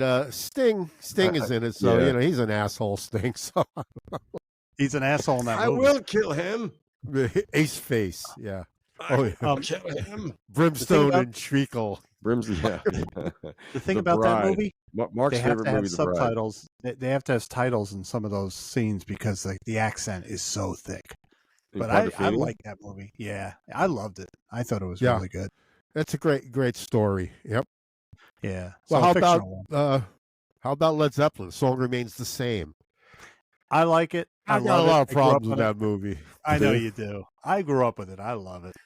I'd have to see it again. I saw the clips of it on Midnight It's part concert footage and part self-indulgence. Right. Peter Grant, just like gangsters. Him and who was he falling with? Off with green goo coming out of the neck. Yeah. Actually, the best fantasy sequence in that was John Bonham. It was just him driving his car around, going in the pub, racing a little. Yeah. Yep.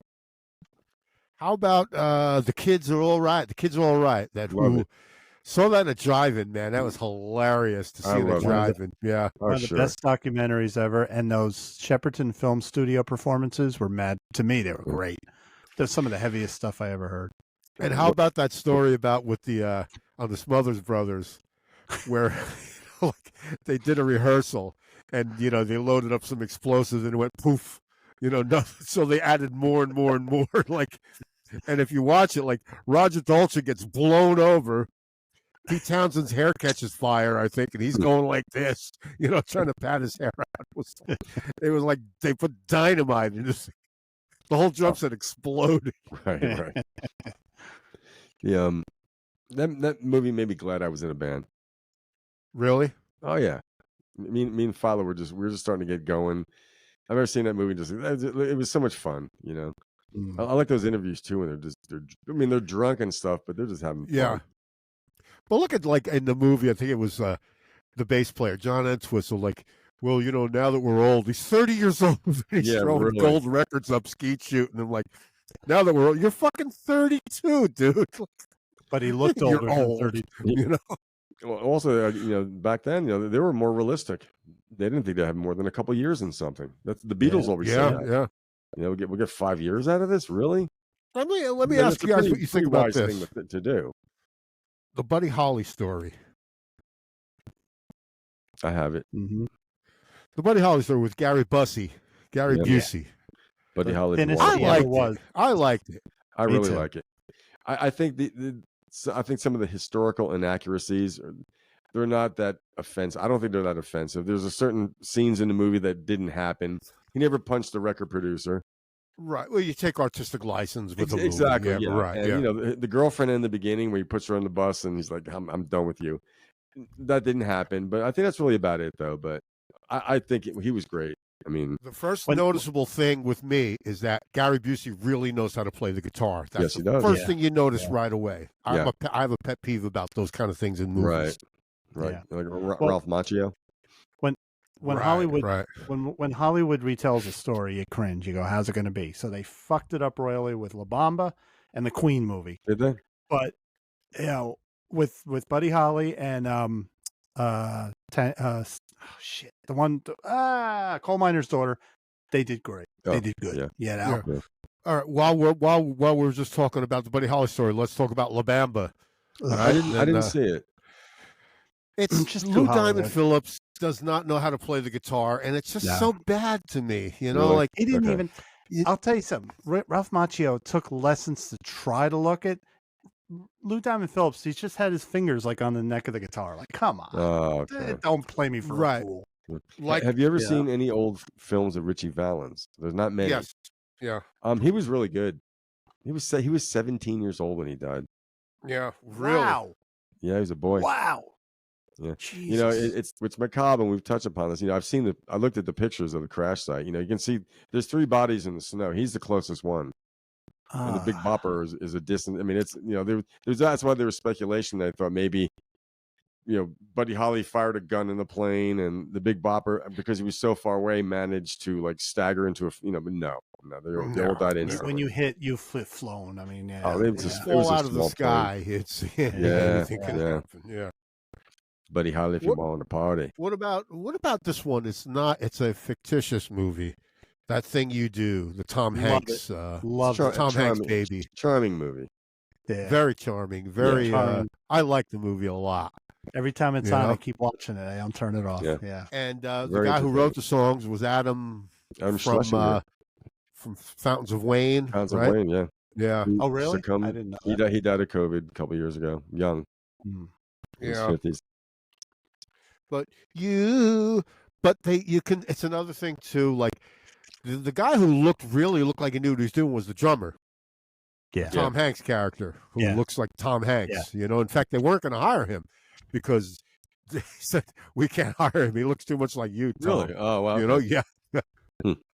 What made that movie the other guys, like, they didn't know how to play guitar. You could tell, like, you know, they'll just go like this and like a bar chord thing, you know, but it's not moving the way it's supposed to move. Right. And, you know, like when the Lenny takes a lead and he's doing a Chuck Berry type, like it's over here, but he's playing it all the way up here, but the tone is down. You know what I mean? It's just so obvious. Yeah. What made that movie good to me was that it took the social aspect of a band. It's a marriage, right? And you had a bunch of different guys. They were all different. And they had like one guy wanted to be in the military, but then what happened when success hit? That was what made that movie good. They fell apart.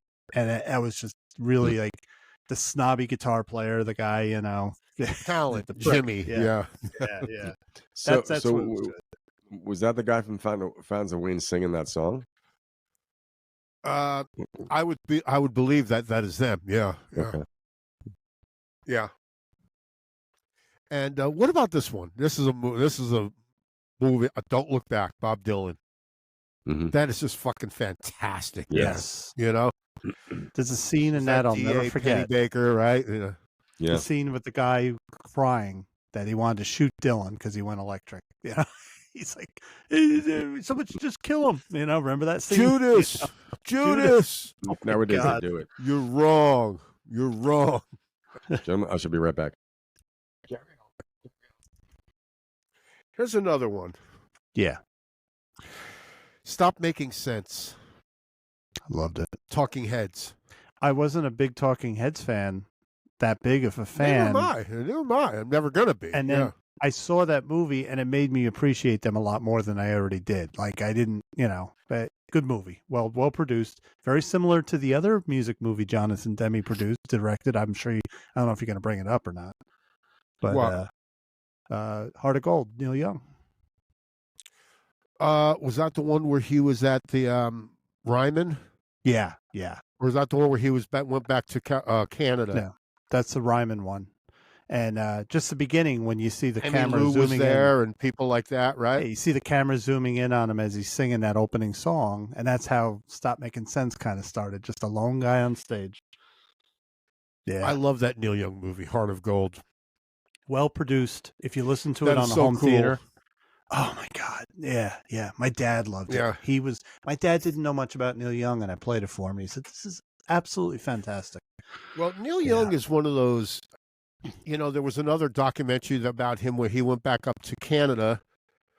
And I don't know. I know Daniel Lanois from Hamilton, Ontario. I'm not sure where Neil is from, but there's a town in North Ontario, right? Yeah. So he's from up that way. But yeah, anything. I love those kind of friggin' movies, man. Yeah, absolutely. And that's a concert movie, but it was directed by kind of like The Last Waltz and Scorsese. You had an established film director making a concert movie, so they put their little stamp on it, But also the key thing about these documentaries too is editing. Yes. The editing is a part of the art. Mm-hmm. That's all part of it. What other ones? There was another Bob Dylan thing, wasn't it? It was Don't Look Back, and he did another one. I forgot what the Rolling Thunder Review. Did you see that one? It's like 4 hours, I heard. No, it's a couple hours, but I have to see that because that's my favorite era of Dylan. I've said many times, and I really got to see it. Mick Ronson was one of the guitar players, and T-Bone Burnett was the other guitar player too. Early on, I'll throw a movie at you. Hey guys, I'll throw a movie at you that I liked. I'm going to go with Rattle and Hum. Now I know that U2 isn't everybody's flavor. I saw it. I liked it. Yeah. What struck me about it was, first of all, the direction was great because when they open up with Helter Skelter, you see Bono singing, and then when the whole band launches in, the lights come on the audience, you feel like you're on stage with them. But what made that movie so good was they were a Irish rock band that were basically gaga over American rock and roll. So you saw them touring. They went to Graceland. They went to the studio. Jesus, you know what studio I'm talking about. Sun Studio. Then they're in Sun Studio. Yeah, and then they're in Harlem. And it's just to see this, because they were unabashedly fans of American rock and roll and American culture, and it was a discovery for them. And I loved it for that reason. I mean, what European, English, or UK bands weren't influenced by American stuff, right? They come up here and they steal our music and they bring it back home with them. And they turn it into shit that, that's why the old blues artists used to go to UK because nobody in America gave a shit. I still have that Howlin' Wolf album where he's playing in London with Charlie Watts and Bill Wyman and Eric Clapton. He went there. He was God. Here, nobody cared about him. What about Tommy? Any rock movies I missed? Yeah, Tommy. Oh no, we mentioned. He mentioned. We mentioned Heart of Gold, Neil Young, and Stop Making Sense. Or Stop Making Sense. Okay. Stop Making Sense. The Talking Heads. Yeah. How about the Wall, which I've never seen. I've never seen the Wall. Is that considered a rock and roll movie? Yeah. You know what? No? Yeah, it has to be considered that because basically it fleshed out the album. After it. But it's incredibly good to me because that album was a massive part of my life. It almost caused me to end my life, I gotta say. But it's a good movie. You're going to say something like that and not go into detail? What the hell are you talking about? Oh God, I was young and dumb, and I wanted to end it all. And The Wall was a glorious way to end it. I was, it's like, but I never came close to it. No, but the movie to me is incredibly powerful. It's dark. Bob Geldof he went off the deep end doing that movie, but the animation alone, Lou, just watch it for the animation. Always hated Pink Floyd, by the way, too, Bob Geldof. Yeah. I think one of the reasons why I didn't see the movie, I was never a big fan of that album for some reason. Yeah. It's too cold for me. There's something, I mean, I get it, but I think for me personally, And it's the theme of it, the alienation theme. I mean, I understand it. I felt it at times, but I didn't want to embrace it. Is that the one that goes, "We don't need no education. Yeah, we don't need no." That's the one. The wall. It's not education like some people think. What about Tommy? The movie Tommy by the Who. To the meat grinder and all that. Now I know you saw that one. I love Tommy. I saw Tommy in the theaters. That was cool. Tommy's that was also that was early before I was playing music rock and roll movie. Where you're like, this is just the coolest thing. This is just cool. Like, even Clapton, I'm not even Clapton's amazing. He's Motherless Children, right? No, he was doing Talk About Your Children. Wish I could. He was walking like Eyesight to the Blind. Eyesight to the Blind. But the Who are his acolytes, which is pretty cool. Yeah. So Elton John, right? Elton John. I mean, talk about over the top, but how cool! But it was cool.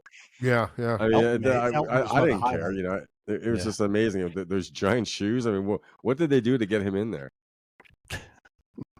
There was a giant pinball machine in there. And of course, Margaret. And Margaret. And Margrock? Yeah. Covered in baked beans. That was all my dreams come true. Yep. I gotta say, Elton John's part was on its own like a music video. Guys, I have to tell you something. I'm a bean man. Yeah. Mr. Bean? I'm a big bean man. What do you mean? I love baked beans. No, beans and toast, man. And Margaret covered in beans. You know, beans and toast. I'm a bean man. You know. Yeah. I opened myself up to you guys and just didn't, just nothing. I've got two more. Mark opens up, we get all sympathetic. I say shit and nothing. I've got two more. This is Spinal Tap and A Mighty Wind. Both are great. Great movies. Double A side, man. Double A, right? It's like hit. You know? Yeah. Now, there's working on a sequel to Spinal Tap. This is Spinal Tap. Yeah, Rob Reiner, the original guys. I'm expecting great. I want to expect great things from this. Only because they're all still funny and they're still valid. I mean, who was the Christopher Guest character? Nigel Tufnell? No, he was Nigel Tufnell. Yeah, he was Nigel. Based on what was his effect? He's got the guitars. He's got the guitar in the stand with the sticker still on it. Like, you don't touch it. It's just there. It's just there. Nobody touches it. Every time you see it, there's so much subtlety. It's one of those movies. There's always a little something different. Every time you watch it, you get something different. Yeah. I listened to Wichita Lineman this morning. Yeah. I didn't notice the delicacy of the harpsichord. Well, I have to tell you, every time you hear something, it's like Jesus. Well, I have to tell you too. You mentioned. You said there was a 7-string bass. It was a Fender 6-string bass. Okay. And that's Glenn Campbell playing a Fender 6-string bass on boom, boom, boom, boom. Yeah. So, But he's playing that, but Carol Kay is playing the intro line. Boom, boom, boom, boom, boom, boom. Right. But the middle part is Glenn Campbell on a 6-string bass twice. In fact, he did it. He may have done it on By the Time I Get to Phoenix also. Okay. Yeah. It's such a great, and isn't that what REM used on those singles from Reveal? All the Way to Reno. All the Way to Reno. Bow, bow, bow, bow. Yeah, probably. Yeah. When I hear that sound, that says California. Yeah, I think Glenn Campbell when I hear those things. Yeah. Man, well, and even actually, I heard some songs from Bruce Springsteen's Western Stars record recently. Oh, it's a great album. It is a great album. I think it's some of his best singing. Very influenced to me, like by Van Dyke Parks. Yeah, of course. That's what he said. He goes, he wanted that late '60s Hollywood, 1969. Yeah. Hey, can I throw one more movie in there? Green Door. Yeah. Did you guys ever see the movie about Altamont? Give Me Shelter. Yeah, sure. Yeah. I have very rough memories. PBS showed it one night late, and I watched it when I was really young. And I think I'm going to order the Blu-ray because I've heard about it. I remember it showed them leading up to that concert, so they showed them playing different areas, and you had this feeling of dread because you knew what was coming. I love when Grace Slick gets on the mic and says, "You knocked out our lead singer." Marty Ballin got knocked out, man. I bet you Marty, he probably went down pretty easy too. From a Hell's Angel, yeah, I'd go down too, man. Well, he looked like a pretty delicate guy, I think I would just go down before I got hit. I would go like that. When I worked at the Bottom Line, I used to have to deal with the Hell's Angels once in a while. Yeah. Oh boy. They would just come in. They had their bar. No one went to their bar. If you did, they'd probably kill you. So I did like shoo people away from like trying to get like a rum and coke over them. Like, no. Yeah. The Hells Angels, I wouldn't. But hiring them Never for have security. ever have any trouble? No. No, the thing was, if you, it was a pretty classy place. But if you, what are you going to do, Lou? What were you going to do? You get knocked out like Marty Ballard, man. Fuck that. No, I wouldn't. You kidding? Take more than that. I'll take at least 3 of them out. You know. Yeah. Okay. It'll be like a Bronx style. We'll close the door and say, "No, you can't leave." Yeah. No. The thing was, the rule was that the manager said, he goes, they got their bar, they come in, they don't walk past you all tough guy. They just come in, they got their bar. He goes, but you try not to let other customers try to go to that bar to get a drink. So, once I've never said to say that's the Hells Angels bar. Like, okay, no one wants to fuck with them. So there was never any problem, Yeah. But it was not. Yeah. It wasn't a dive bar gig. All right, listen. We're at 1:40. So, do you have any more trivia, Perry? I mean, no, but I have songs. What do you got, Lou? Lou's got something. We got time. We got time for both, don't we? That might be a good end of the show. Neil Peart, just at the end of the show, a little reminiscence. Well, I got some songs that we're tired as hell of hearing of. I don't want to hear them anymore. Yeah, do it. Yeah. Well, one of them. Well, we all have some, but one of mine is like "Center Field" by John Fogerty, the baseball song. They're like, I don't want to hear that fucking song anymore, man.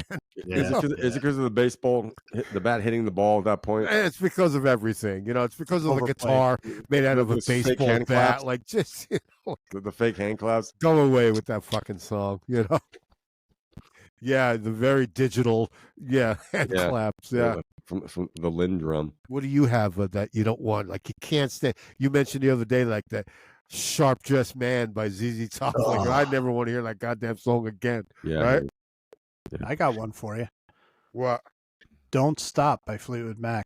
I don't like that song. Yeah, I'm kind of with you on that one, man. Yeah. I'm not a big Fleetwood Mac fan. I am. I'm a big fan, but I don't like that song. I'm not. I never was, man. Yeah. I like parts of them individually. I got one. Maybe I'm Amazed by Paul McCartney. Yeah, I wrote that down. Before. Yeah. Yeah, I got another one. I got another one I never want to fucking hear again. Well, of course, obviously, Stairway to Heaven, right? It's like, really? Don't need to hear that anymore. But a big one for me is Mississippi Queen. Like, take that song away. Drop it from all the fucking playlists. Get rid of Mississippi Queen. That was one overrated guitar player, by the way, Leslie West. What was he? Yeah, to me. I like Who's better, Leslie West or Ted Nugent? Probably Ted Nugent. No, I disagree with you on that. Nah, Leslie was a feeling player. He played fewer notes, but you're right. I mean, he's not a guitar legend. He doesn't sound unique. He doesn't have his own sound. Like, you hear, that was Leslie West. I couldn't have known, So he was better on Howard Stern than he was. Who's the bass player? Right. You got any others, Mark? Lou? Yeah, I got one for you. Songs you don't want to ever hear again. Doctor My Eye. I'm sorry. I hear really. I love that fucking song, man. I do too, but I don't. I can't hear it enough. Okay. Especially with Jesse Ed Davis improvising that guitar solo on there. Again, you know what? I liked it at one time, but classic rock radio just makes you hate these songs. That's the problem. Yeah, they play it to death, right? Yeah. I've got one. Joe Walsh. My Maserati does one. Like, get that thing out of here, man. Like, make that song go away forever. I tried to play with the headphones to that. It's hard to play. You know why? It's one of the slowest songs ever. That song is really slow. It's a weird dripping tempo, Yeah. It's interesting. I know what you mean. It was very novel when it came out because it's got a lot of changes in it. Novel is the word because that's practically a novelty. Yeah, I know what you mean. But I mean, I'll say this though. What was that? 1970? What year did that come out? 78? 78. Something like that. Late 70s. I think it was 78. I mean, the song's about 6 minutes long. 8 and change. About 5 minutes too long. Yeah. I used to time songs because back in the day when you made mixtapes, I was always very mathematical. Like, okay, I got 45 minutes on the one side of the C90 tape. So you add up the times. Yeah. All right. Sticking with that genre, Heartache Tonight. Don't like it. Sick of it. Uh, I never liked it. Somebody's gonna hurt Talk about someone. compression, Boom, man. Talk boom, about boom. compression, right? Boom. Oh yeah, boom. Yeah. yeah. I do think it's a very spirited vocal by Glenn Frey. True. He said he didn't think he could sing that when they wrote it, but because Bob Seger sang it, and he goes, I'm not Bob Seger, but he goes, I learned to do it. I goes, I found a way to do it. I'm like, yeah, that's pretty cool. May it snow in Denver in August when Seeger's in town. Right? Mark was playing some clips from an Eagles concert video, correct, Mark? I watched the whole concert And live in Melbourne. That was his last tour, I think, wasn't it? Yes. That was no. Maybe next to last. That was actually quite a little bit of time ago. It was wasn't right after they got rid of Felder. It was right after, so that was a while ago. They got rid of Fingers. Got rid of and they got that guy that plays eerily like him, and that guy's almost too good. Yeah, I've got another song I never want to hear. That's Stuart Smith. That's what that guy is with the Eagles. Yeah. With Das Eagles. Oh, I never want to hear Bohemian Rhapsody again. I hate that damn song. I agree so much. I agree. That is the worst, man. Put it in a vault somewhere. Put it in a vault. It's not a bad song. It was very unique and all that stuff, but it's just been done to. How about this one too? We Are the Champions and the other one. Oh yeah. Yeah, you got it, man. We Will Rock You. Yeah. I've paid the dues. Yeah. And my life. Shut up, man. I got another one. Yeah. I want my MTV. Money for Nothing. I love Dire Straits. Me too, but I never liked that song. You just reminded me. So, yeah. I got another one. Fucking Roxanne by the Police. Get that thing away, man. Burn it.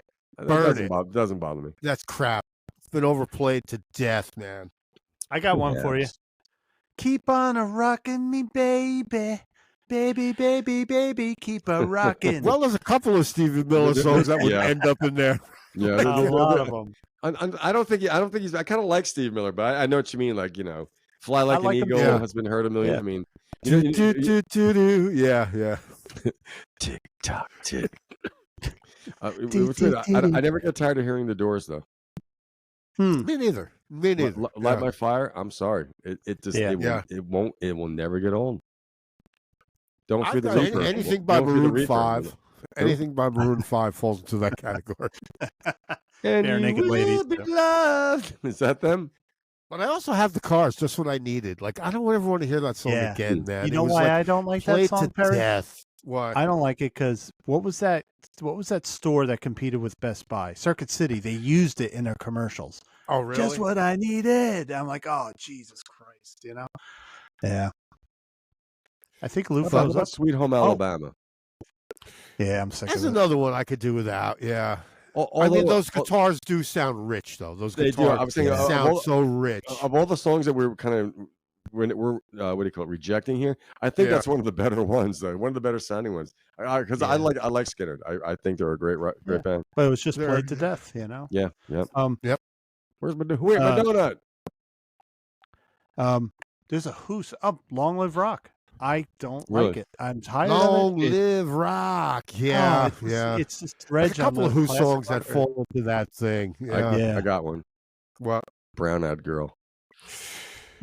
Yeah, If I hate to to my friends in North Carolina, I love you guys, but like every time I play with people here, like, want to play Brown Eyed Girl? Like, no. Well, I know how to bring it back to you. I know how to bring it back to make you like it again. Play it on your dulcimer.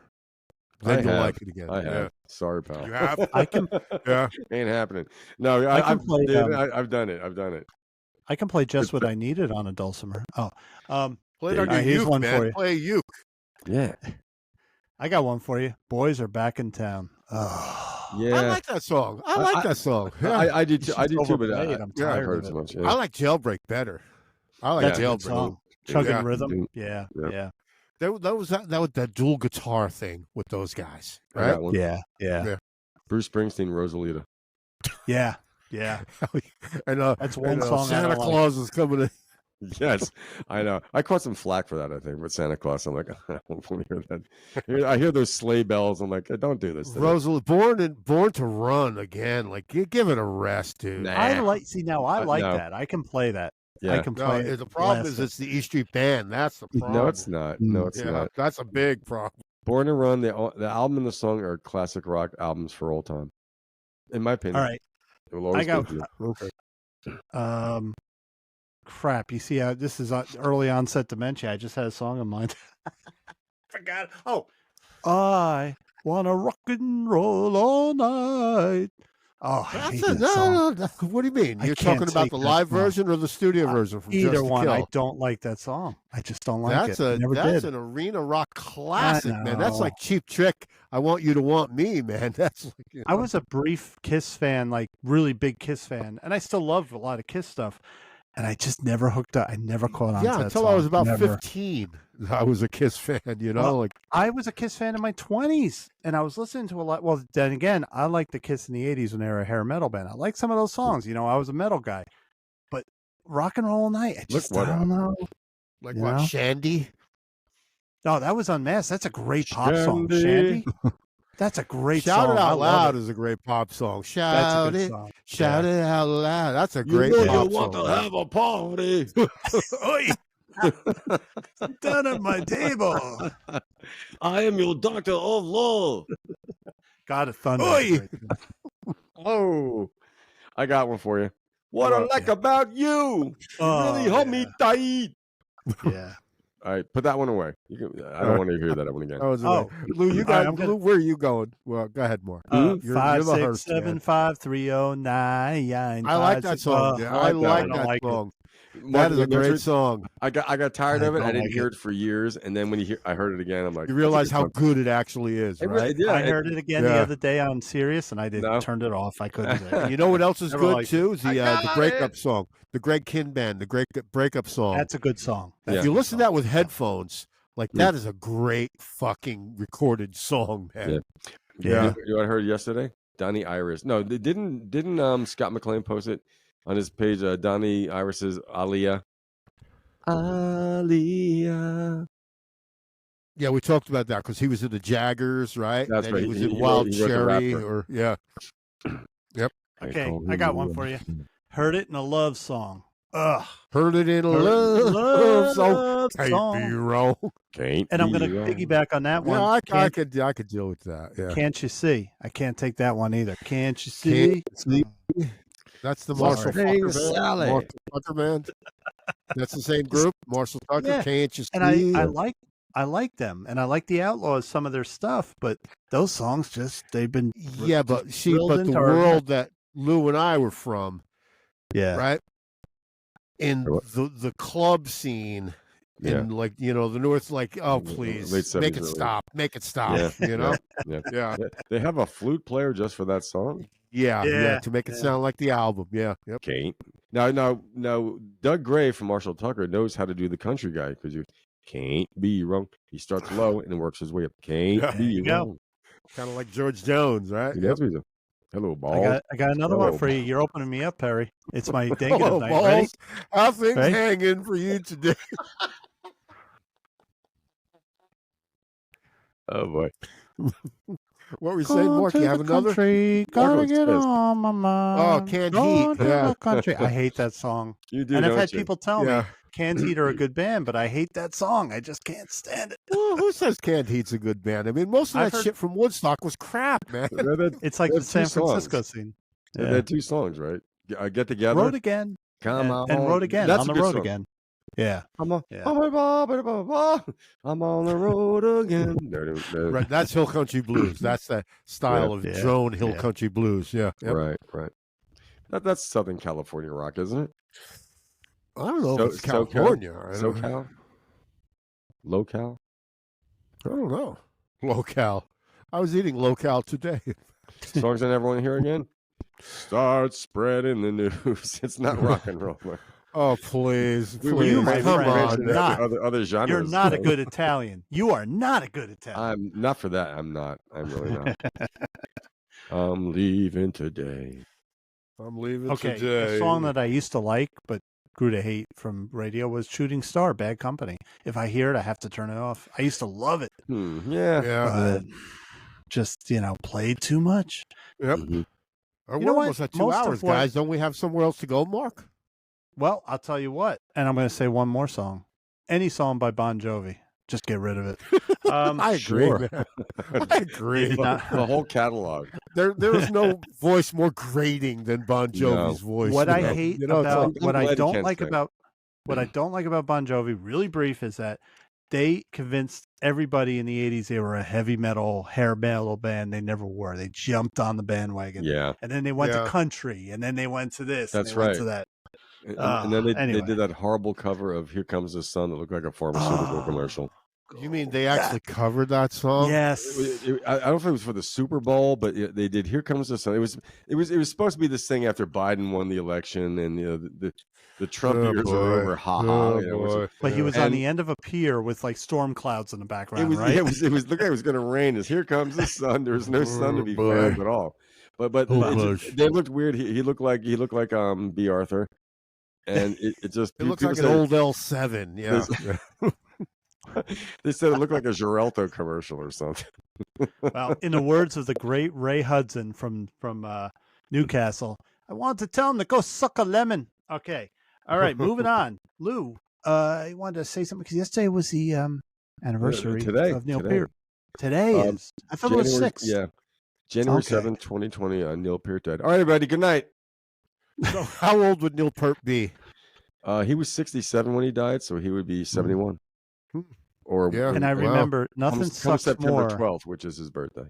Nothing sucks more. I refuse to say Neil Peart, by the way, because I'm not speaking French, and it's guillotine, not guillotine.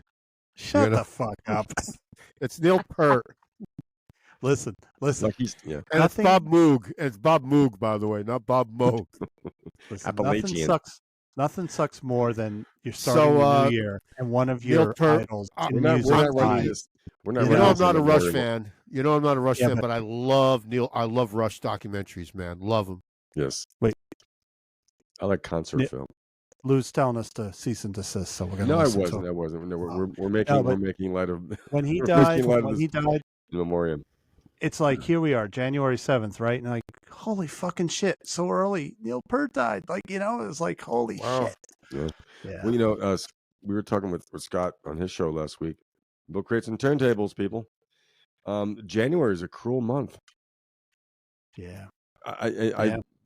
He said when you do these end of year things, you look at who's no longer here at the end of the year. But January, I mean, not to mention that one brief period around 2016 when Bowie, Glenn Fry, and a bunch of other people just went. January seems to be it's a weird month for that. But anyway, so on January 7th, 2020, Neil Peart passed away.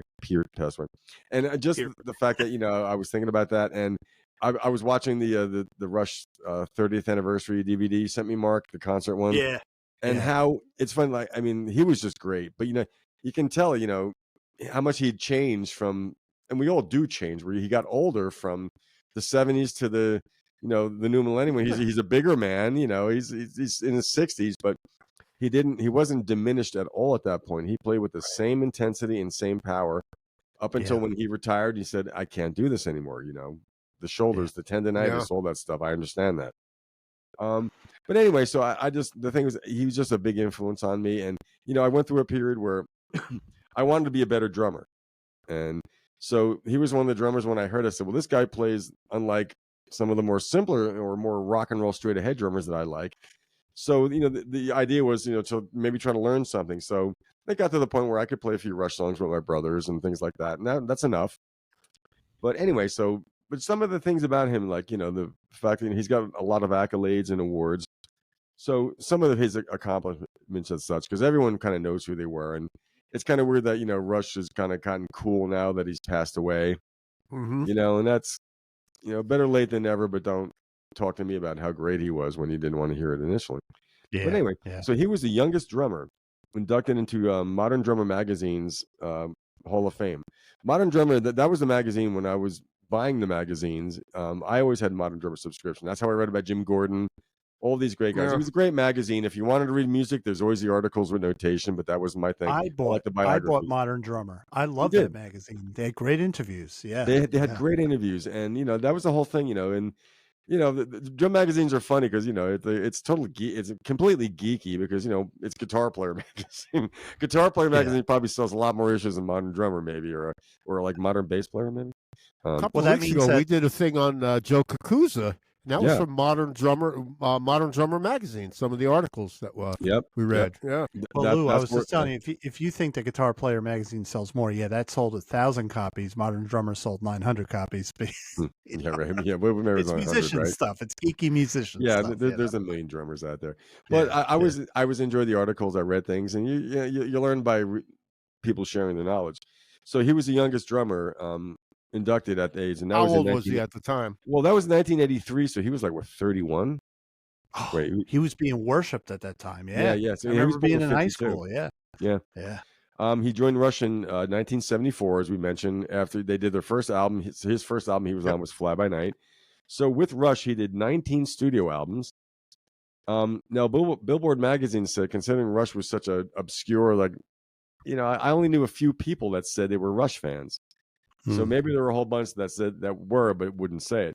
But Billboard magazine rated them third in most consecutive gold and platinum albums sold by a rock band. So these guys, I mean, they sold a ton of records. I've seen them in concert. You've seen them, Mark, too. I mean, these are events. I saw them 10 times. 10 times in concert. Me seeing Rush in the 80s was like what I would have been like seeing Zeppelin in the 70s if I did. Because these were like big. This was the big rock show. Venus and Mars. Think about it. Think about it, Lou.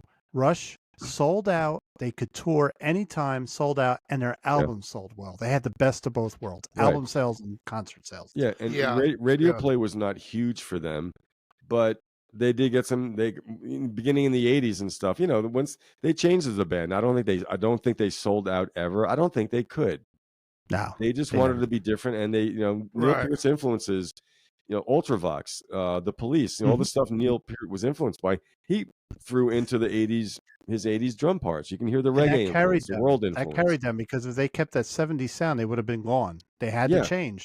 They were one of the 70s bands that survived because of that. They adapted to the new sound. And they got new audiences. And you're more of an 80s Rush guy, and I was a guy that, when, I wasn't huge on everything in the 70s, so I was kind of that late 70s into the early 80s, so when they went into the more modern stuff in the 80s, I kind of liked it. I mean, great song is a great song. Excuse me. So Modern Drummer Magazine award, he's in the Hall of Fame in 1983. He was voted Best Rock Drummer in Modern Drummer Magazine for 7 consecutive years, from 1980 through 1986. That was, it's pretty impressive. In 2006 and 2008, he was voted Best Rock Drummer. He was voted Best Multi-Percussionist in 1983, 84, 85, 86. Best Percussionist Instrumentalist in 1982. Most Promising New Drummer in 1980. So that was Moving Pictures, or was that? No, that was no. What was the one before Moving Pictures? Moving Pictures was 81, I think, right? Yeah. So the one was I think it was Hemispheres. Oh yeah, Hemispheres you're right. Was Spirit of the Radio. No. What was that? The one was Spirit of the Radio. I can't think of the album name. You keep talking. Hold on. Okay. So in 1980, he was voted Most Promising Drummer, Best All-Around Drummer in 1986, the 1986 Modern Drummer Honor Roll, Rock Drummer Multi-Percussionist, Best Instructional Video called Anatomy of a Drum Solo, Best Drum Recording of the 80s live recording was the live version of YYZ, which is an instrumental from the live album Exit Stage Left. Voted Best Recording Performance, just about every album from Rush that they did from Moving Pictures on 1980. Even there's a magazine called Drum Magazine gave him all the same accolades. So in Canada, he's an officer, or was an officer of the Order of Canada in 1986, with both Lee and Lifeson were inducted. He was inducted into the Canadian Songwriters Hall of Fame in 2010 with Lee and Lifeson. Rush were inducted into the Rock and Roll Hall of Fame in 2013. Hopefully that was on the first ballot. That was the blah blah blah blah blah blah blah. That was right? Alex Lifeson's blah blah speech. Yep. He was inducted into the Percussionist Arts Society in 2020, the year of his death. He authored 7 nonfiction books. His most well-known were his travel logs, The Masked Rider, Cycling in West Africa, and Ghost Rider, Travels on the Healing Road, which I read. That was his post. Losing his wife. He lost his wife and daughter in 10 months. And he retired from Rush. He said, consider me retired. And he went and just got himself together and got it back. And Mark, what was the album that Rush did after they'd taken the sabbatical? Vapor Trails, which oddly enough was a horrible mess as far as sound wise. As far as the recording, they clipped it, and then they recently, well, not recently, but they did remix it and put it out, and it's a lot better. But a lot of people would say, Geeky Rush Talk, that was the beginning of Rush albums that may have had a few throwaway tracks, and that's when I personally found, like, starting with that album, there were some songs you would skip over. Like, you'd be like, you know, and it wasn't Neil. It wasn't Neil. It was Geddy and Alex. Like, they weren't, it wasn't the same, you know? Yeah. And then oddly enough, their last studio album, Clockwork Angels, I'm still have yet to get into it. I'm having trouble with it. I've tried. It can't continue forever. I mean, you know, Neil couldn't continue playing drums the way he played when he was 40 years younger. Yeah. Geddy Lee couldn't sing those things anymore on that pitch anymore. You know what's funny about that though, and even on the Rush, Mark, on the Rush 30th anniversary DVD, that was 2006. They were starting to lower the pitches, so Geddy Lee didn't sound quite so alien-like. Really? And in some ways, you know, because he's a soprano, whatever his vocal range is. He said, even in high school choir, he's got a high voice. You know, he can't do anything else. Yeah. He started doing that with the Presto and Roll the Bones albums. He got a very middle. They're dropping a step down, right? Well, that's one thing about Rush. People said one of the most things that was hard to embrace about them was his singing, and I get it. You know, the earlier stuff, like, you know, we are the priests of the temple of Sphinx. 2112, Oh yeah, but you know, you looking back, it's pretty fucking amazing that he did that and played like the way he plays. Same with Bruce Springsteen, like, you know, his latter day stuff, his latter day live stuff, he's lowered the pitches so he can sing better, and he actually sounds better. In the early days, he was just yelling. You know. Yep. And then if you're Aerosmith, you still try to sing and you break your voice box like Steve Tyler did. Oh, that's right. It's just he broke it. Well, it seems like that's the way it is in these rock bands. Yeah, you're gonna have to get a younger singer. You know, you cannot sing like that forever. Journey did Neil Peart would have been 71 years old. Like the Eagles could, but you know, these operatic guys, you know, the metal guys, you know, it's very intense. You cannot sustain that forever. Yeah. So they're all about the same age, 70, 71, right? By the way, Lou, the album that we were talking about was Permanent Waves in 1980. That Permanent Waves, it had Spirit of the Radio. That was their introduction. Like, Spirit of the Radio is when they got on the radio. They were all over radio with that. Right. Yeah, I like their hit songs. Their, you know, we're in there that what was Limelight. that period? Yeah. Living in the limelight is a lighted stage. Yeah. I got an interesting question. I got an interesting thing. What was that song they said about the suburbs and the subdivisions? Subdivisions, yeah. Spoke to me as a teenager. I was a teenager when that came out, and I'm like, Pascack Valley High School was all about subdivisions. You had the jocks, you had the burnouts. I didn't fit because I looked like a burnout, but I didn't do drugs. I like one of their early songs. It's about something about fly by night. Fly by night. I love the guitar sound on that song. Love it. Yeah. The group scored one top 40 hit when New World Man rose to number 21 in October 1982. Yeah, that was all over the radio. Well, what about like Spirit of the Radio? That was not a top something or other. Here we go. This is for Perry. I think this is a reliable source here because the internet tells me the truth. What the fuck? Okay, Fly By Night. That was the number 88 in the U.S. Really? Closer to the Heart, Rush's Christmas song. 76 in the U.S. That was the one that Bubbles sang with Alex Lifeson. That's right. That's on Trailer Park Boys. That's Bubbles right. sang that, right? Okay, Spirit of the Radio. What was its U.S. chart placing? I have no idea. Top 100. I have no 42. idea. 42. Mark, you're close, but go up a little bit. 38. 51. Oh, up. Okay. Yeah. It was a massive classic rock radio hit. Yeah, but there's an Entre Nous by Rush. That's obscure. That was 110 on the U.S. charts. Yeah, no, it was 110. Limelight. I'm shocked at this. Limelight, number 56. No, 55. You know why? Because among Rush fans, it's huge, but among the general populace, in 1980, it was enough to get on the radio. What about Tom Sawyer? I'm shocked at this. Should be higher No, than mine. I'm not shocked. Taste Tom Sawyer, mean. Right, number 40, number 44. Closer to the Heart. I said again. Wait, these other charts. New World Man, number 21 in the U.S. Subdivisions, 105. I think New World Man was their closest to having a pop hit. That was very close to their official pop song. Well, the chart positions weren't that important to them. It was word of, I mean, they're playing to 80,000 people in South America somewhere. So that's much more than chart positions than, as far as being a Rush fan. You're true. Like there were albums, and the fact that they even got on the radio like that was amazing. But it's kind of funny because Mark knows this song. I really love this song. It's from Power Windows. Big Money. The Big Money hit number 45 in the U.S. Big Money going around the world. Yeah, man. Thanks to MTV. They were big MTV stars at that time. That was all over. Mystic Rhythms. Nope. They didn't drink or smoke dope. Well, maybe they smoked dope, but they didn't drink. They smoked a lot of weed. They drank a lot of weed. Gene Simmons said that when they toured with Kiss, we were drinking after the shows, and they were going back and getting stoned in their hotel rooms. No girls, Yeah. No, there's pictures of what do you call it? When they're doing the dinner, they're drinking wine. But in Neil Peart's Ghostwriter book, he likes scotch. So what he would do, he would do a long ride, and he would go back to his hotel and check in, have a shot of the Macallan, whatever he was drinking. But it's kind of funny, he felt like he wouldn't have dessert every night.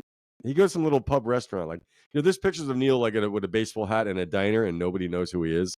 Yeah. And but he was he's going listening to the locals, just absorbing because he was a writer. But he liked the Macallan. But yeah, what really bothers me, what depresses me, is that had he not died, he would have been an author. He would have written books well into his 90s. He did some graphic novels as well. Yeah. Also, now that doesn't mean Rush would make albums. There's one thing to go into the studio and take your friggin' time because you're Rush. But the touring, and I think it's the between times touring. Look at all these people who are saying they're in their 70s saying, I got to hang it up. Yeah, it's tough. It's not for everybody. It's for Bob Dylan. He likes touring.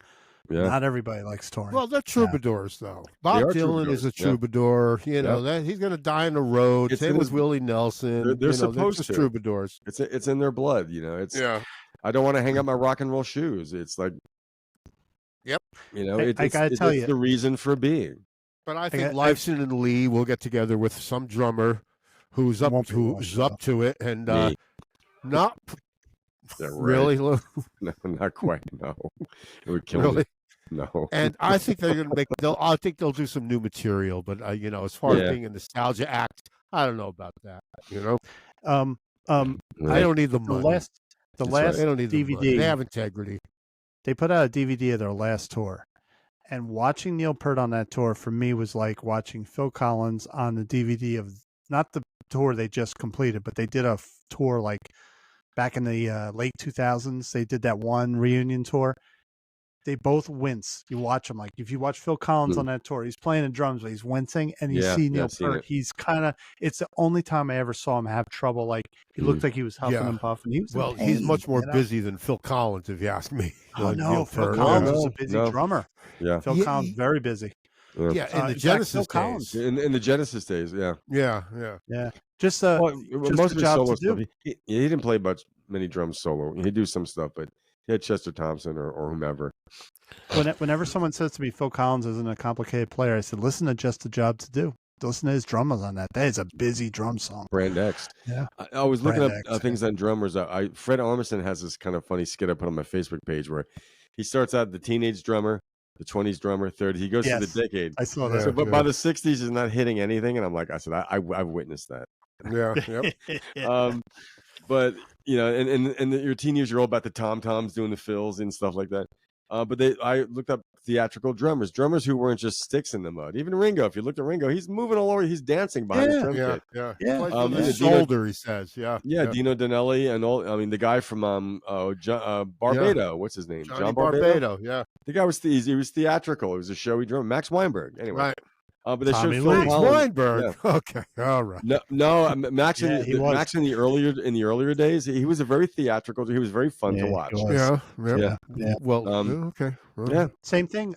John Paul Jones if you watch the first few Zeppelin tours, first couple, he was all over, like banging his head. And then he turned into that stoic guy later on, but he was like really different. These guys, yeah.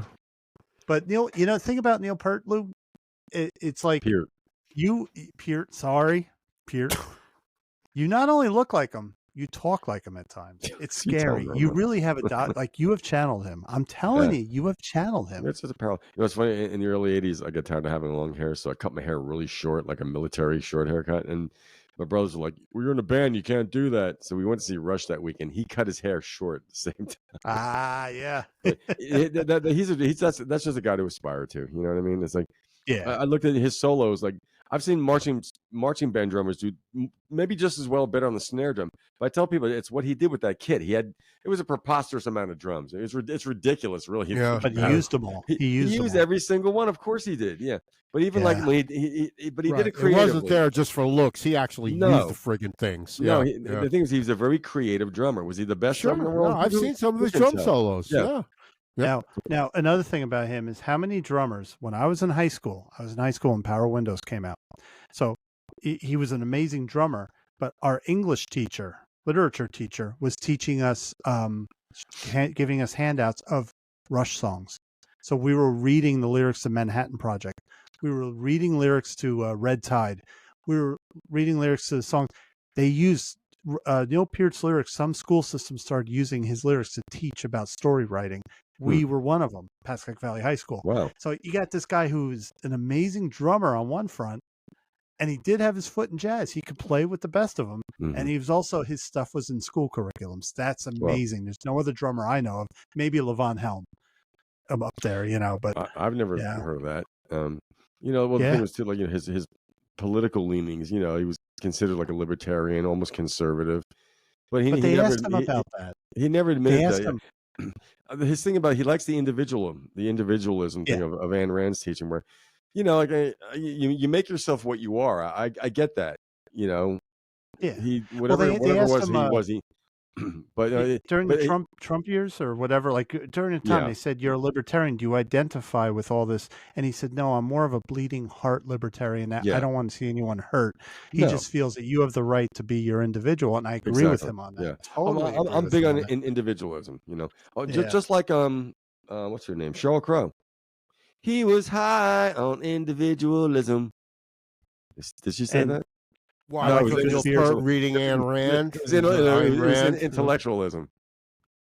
The funny thing about Ayn Rand, when I was in high school, all these kids would read, what was her big, The Fountainhead? The Fountainhead, yeah. Years later, I picked up one of the books and I started to read it, and I'm like, it's shit. I'm sorry. That's what I've heard. Yeah, mm-hmm. I heard she was a real awful person too. And she collected Social Security late in life. Very, very contradictory to her rules. Yeah, but I think his thing was more so like the individual. Like, I can govern myself. He wasn't saying fuck everybody else. Well, Red Barchetta is a perfect example of individualism, right? It's the Motor Laws, right? Yeah. It's a great song. It's about they tell me I can't drive that car. I'm going to drive it. Yeah. That's one of my favorite Rush songs. I'm going to watch Rush after we get off this. Dude, we're at like 2 hours. We're almost 2.5 hours already, guys. Blah, blah, blah, blah, blah, blah, blah, blah, blah, 2:17, Mark. Listen, Lou, if that DVD came with the documentary, watch it, because I don't know if you watched it, but that Rio concert, they had no sound check. It was raining so heavy. All they had time to do was set up and play. The concert came off without a hitch. It's amazing. Like, they didn't get a chance to check all the lines and everything. So they came out on that stage. Getty knew that they didn't check stuff. It could have been Geddy Lee forgot he had no shoes. Well, he left his shoes in the van. They were touring Brazil at the height of the rainy season. So like half the shows, like they show them leading up to that concert, pouring rain, but the Brazilians were out there watching them and loving it. And then this concert, it rained so hard that all the roadies could do was set up the equipment and pray. Now, you know how much equipment Rush has. Like any band, but Rush especially, like everything worked. The triggers worked, his keyboards worked. During Peart's drum solo, all the triggers, the electronics worked. That was amazing, Wow. So now the DVD, it's got the concert, but there's extras, but it has interviews, I think. But I'll look at the menu. Check it out, because there's a Road to Rio or something about that whole tour. That was the first time they played South America, and it might have been the last time. I don't think they went back. And in the video, Sepultura, who are a big heavy metal band, they're from Brazil. Well, they were there for the concert, and there's a scene where a guy got Neil Peart's drumstick, and he's crying. Like, the show's over, the house lights come on, he's sitting there crying. It's incredible. So see if that documentary's on there and watch it. If not, it's on YouTube. Okay. So, well, anyway, we've passed Perry's bedtime, so I think we got to end the show. It was a great show, aside from my negativity. It was, and we have a great painting here. Who painted that? Perry, did you paint that? It's like a Rush album. I painted that. Yeah, yep. It looks like a Roger Dean thing. Yeah, that's nice. It is. Yeah, that's beautiful. It's beautiful. Yeah, well, you know what? We're going to add some closing. We're going to add some closing credits at the end. Yep. I want to thank everyone that's been listening. I hope you got something out of it. I hope you learned something. If you hate what we said or you want to argue, feel free to email us. Perry, what's the email?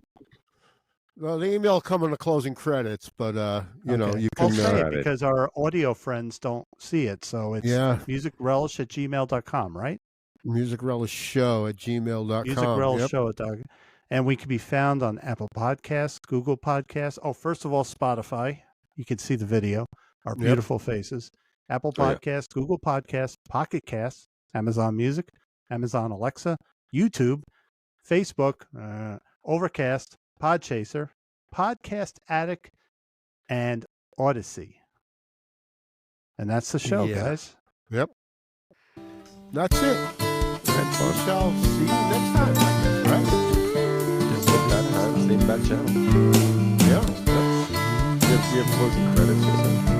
I'll add them, I'll add them. Okay, a little editing, a little post-production work.